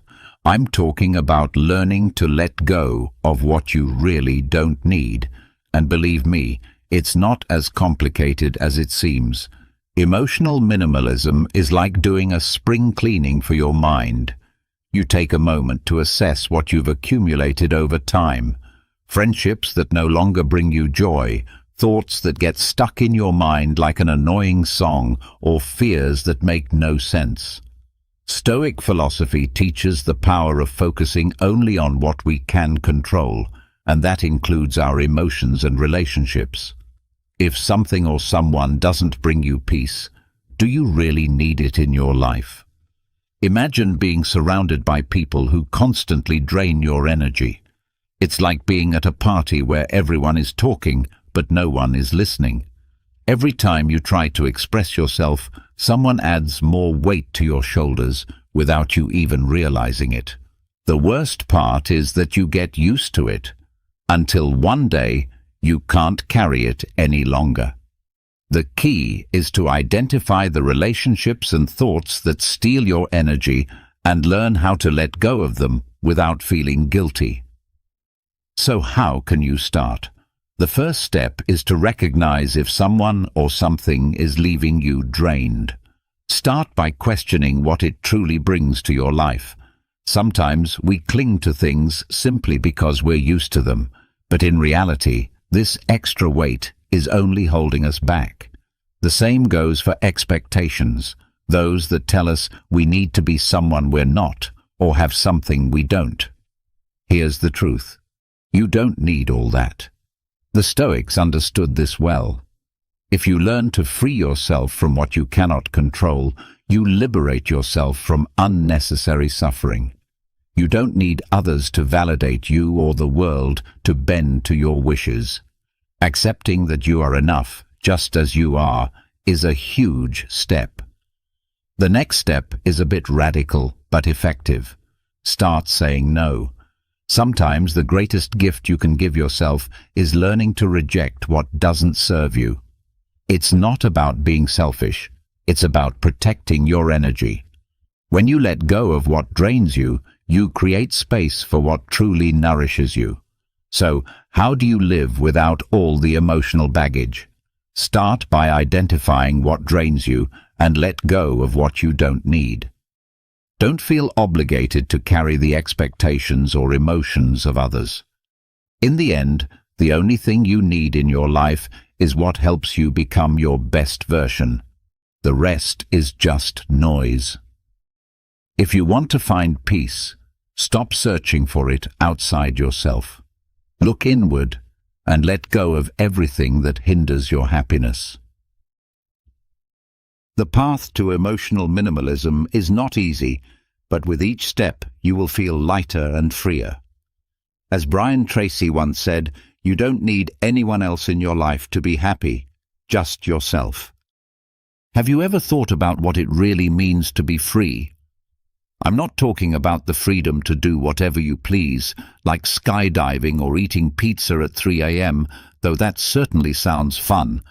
I'm talking about the real kind of freedom, freedom that allows you to live life on your own terms, without the pressure of a boss, a lender, or a credit card controlling your every move. That's the kind of freedom that financial autonomy provides. And as you may know, true freedom is not free. Want to be independent? You have to earn money and stop spending more than you have. The problem is, We're not talking about a video game where you can restart every time you fail. In real life, taking control of your finances is more like learning to ride a bike. At first, you fall and scrape your knees, and you might wonder if it's really worth it. But if you persevere, eventually you'll be able to go wherever you want without depending on anyone else. First, you have to understand that financial freedom doesn't just happen on its own. It's not a gift someone hands to you in a box. The truth is, everyone who has achieved financial independence has worked hard to free themselves from the chains of money. There are no shortcuts. It's not just about earning more, it's about managing what you already have. This is where Stoic philosophy comes in, accepting that life isn't always easy, but the key lies in how we respond to difficulties. The Stoics knew that the true source of freedom is controlling what we can control, and you, my friend, can control your finances. Start by making a realistic budget. I know it might sound boring, but think of your life like a game of chess and your budget as your strategy. Without it, you're just moving pieces without purpose. When you know exactly how much money is coming in and going out, you take the first step in making money work for you rather than the other way around. Get rid of debt as if it were a parasite. Debts can sneak into your life without you even noticing, and before you know it, they've become the worst kind of tenant, staying longer than they should. Do your best to eliminate them as quickly as possible. Invest in your future, because financial independence isn't achieved just by saving. You need to make your money work for you. This doesn't mean rushing into stocks without understanding them, but over time, you'll realize that if you do it right, your money can grow, just like a well-watered plant. Be mindful of your spending. There's nothing sadder than living on autopilot, spending money on unnecessary things. If you learn to say no to those impulsive purchases, you'll be taking significant steps toward financial autonomy. Remember, what you don't see, you won't spend. Being free doesn't mean having piles of money under your mattress. It means having control of your finances and not depending on anyone to keep you afloat. Most importantly, it means having the power to make decisions without worrying about the economic consequences. Financial independence is not something that is simply handed to you. It is a decision, a journey that requires careful, consistent effort. It is something you must gradually build, step by step, through dedication, sacrifice, and strict discipline. True freedom, in its purest sense, cannot be bought or traded. It is earned. This is a truth that I am here to share with you, my friend. Real freedom doesn't come from what you own, but from your ability to manage what you have. Your happiness is not determined by others, but by how you control and manage your own thoughts, actions, and emotions. It is quite fascinating how, almost without realizing it, we often give away the keys to our happiness to others. We do this with the hope that if someone else takes care of our emotional needs, life will become easier. We tend to think that if we have the right person by our side, everything else will fall into place. But what if I told you that your happiness has nothing to do with other people? In reality, you are the sole owner of your happiness. I know it may sound strange, but keep reading, and you will begin to understand. The truth is that no matter how hard we try, we cannot control the emotions of others, and we certainly cannot place the responsibility for our happiness in their hands. Think about it. What happens if the person you expect to make you happy decides not to fulfill that role? Or worse, what if you become someone who constantly seeks approval from others to feel good about yourself? That kind of happiness, based on external validation, is unstable and unreliable. It is like trying to build a house on sand. No matter how many times you decorate the exterior, the foundation remains weak and unsteady if it is not grounded in self-control and personal understanding. Acknowledging that happiness is within your own hands is empowering, but it is important to recognize that achieving this internal peace is not easy. It requires deep and consistent effort to stop placing the responsibility for your well-being in the hands of others. The first step is understanding this truth. You must learn to be content with yourself without depending on external sources. While you may not have control over the things that happen around you, you do have control over how you respond to them. It's not about avoiding life's challenges, but about learning to navigate through them with the serenity that comes from knowing that everything is temporary, and you, at your core, will remain strong and resolute. So, the next time you feel trapped by the opinions or actions of others, remember this: you are the only person who has the power to decide how to live your life. Happiness does not come from outside sources. It is something that is cultivated from within.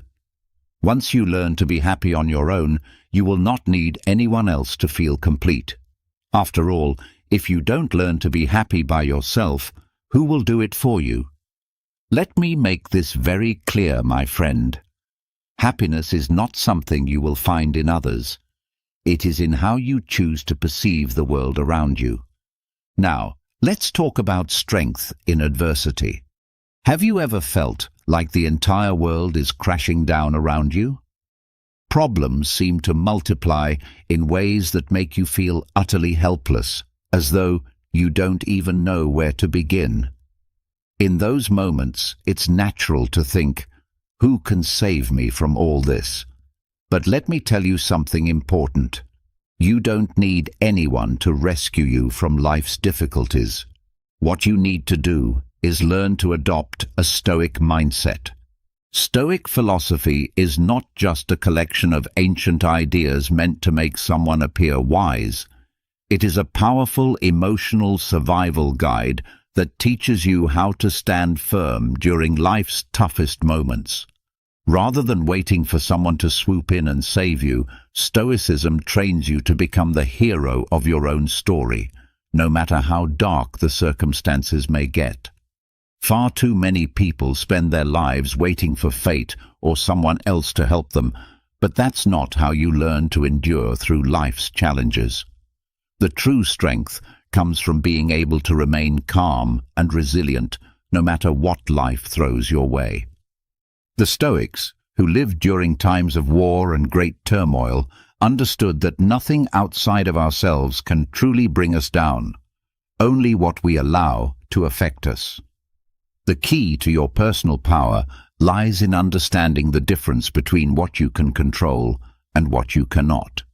You can control your thoughts and reactions, but you cannot control others, the weather, or the unexpected phone call from your boss asking you to do something you hadn't planned.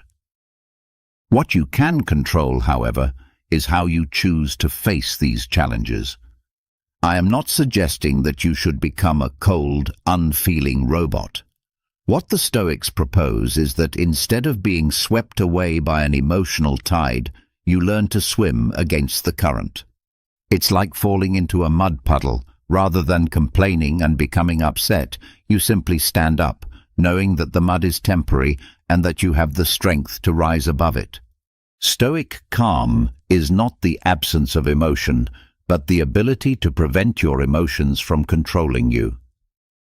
One Stoic technique to help you do this is called negative visualization. This might sound a bit strange, but it's actually quite simple. The idea is to imagine the worst possible scenario that could happen in a situation that is causing you anxiety. When you visualize this worst-case outcome, you realize that it doesn't destroy you. It's not as scary as it seemed at first.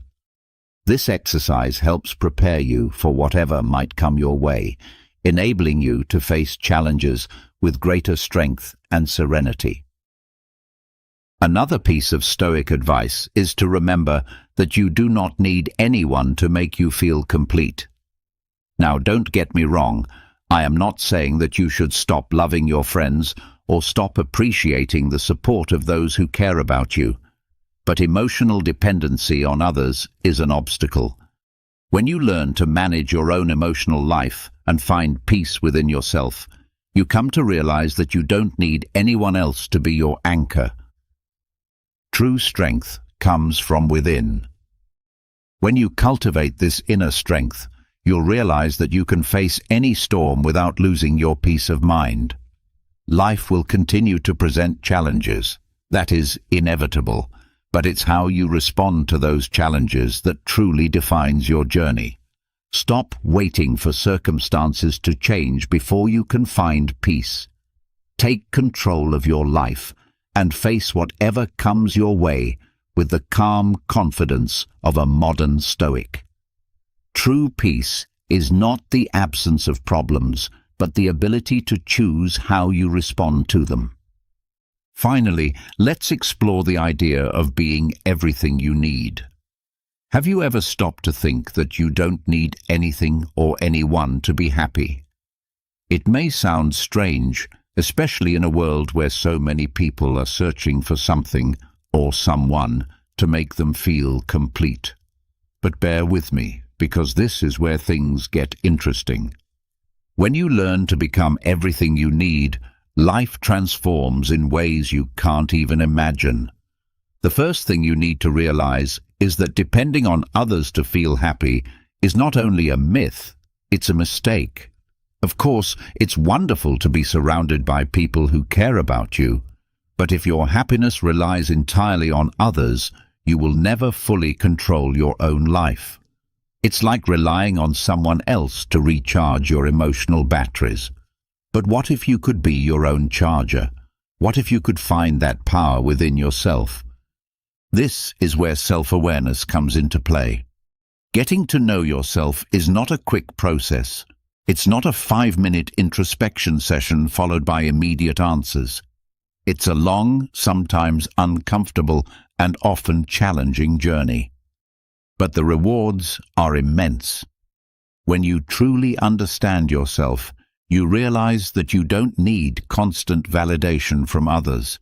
You don't need their approval or their love or their attention to feel good about who you are. The key is learning to live fully and independently, not in the sense of being alone, but in the sense of being content with your own company. When you no longer depend on others to define your worth, you will find true freedom. The Stoics understood this principle well. Stoic philosophy teaches that we cannot control what happens around us, but we can control our response to it. True freedom lies in not needing anything outside of ourselves to feel complete. I know this may sound like something from a cheesy self-help book, but if you think about it, it makes perfect sense. When you base your happiness on people or circumstances, you are always on an emotional roller coaster. But when you take control of your own life, no matter what happens around you, and realize that you already have everything you need within you, you find peace. So, how do you get to this point? First, let go of what you cannot control, the opinions of others, their malicious comments, and the external expectations placed on you. Stop carrying around all that unnecessary weight. Make a conscious effort to truly understand yourself. Ask yourself the deep, difficult, uncomfortable questions. Discover what you really like, what makes you feel good without anyone telling you what you need to feel complete. The next step is to cultivate emotional independence. This is not about being alone. It's about being at peace with yourself, enjoying your own company, and not feeling like you need anyone else to make you feel whole. With every step you take toward this independence, you'll be closer to realizing that you are everything you need to be. Life is about understanding that happiness doesn't come from the outside world. It comes from within. When you stop needing others to define your worth, you realize that everything you've been searching for, you already have. And that, my friend, is true freedom. No matter how painful it may seem, I'll make it clear to you. Fulfillment doesn't come when you find what you're looking for. It comes when you realize you already had everything inside of you all along. If you've made it this far, write in the comments, "I don't need anyone to be happy." I encourage you to subscribe, turn on notifications, and comment so that YouTube knows these videos are helpful to people like you. This motivates us to keep creating content like this. Thank you for your time and support, and I'll see you in the next video.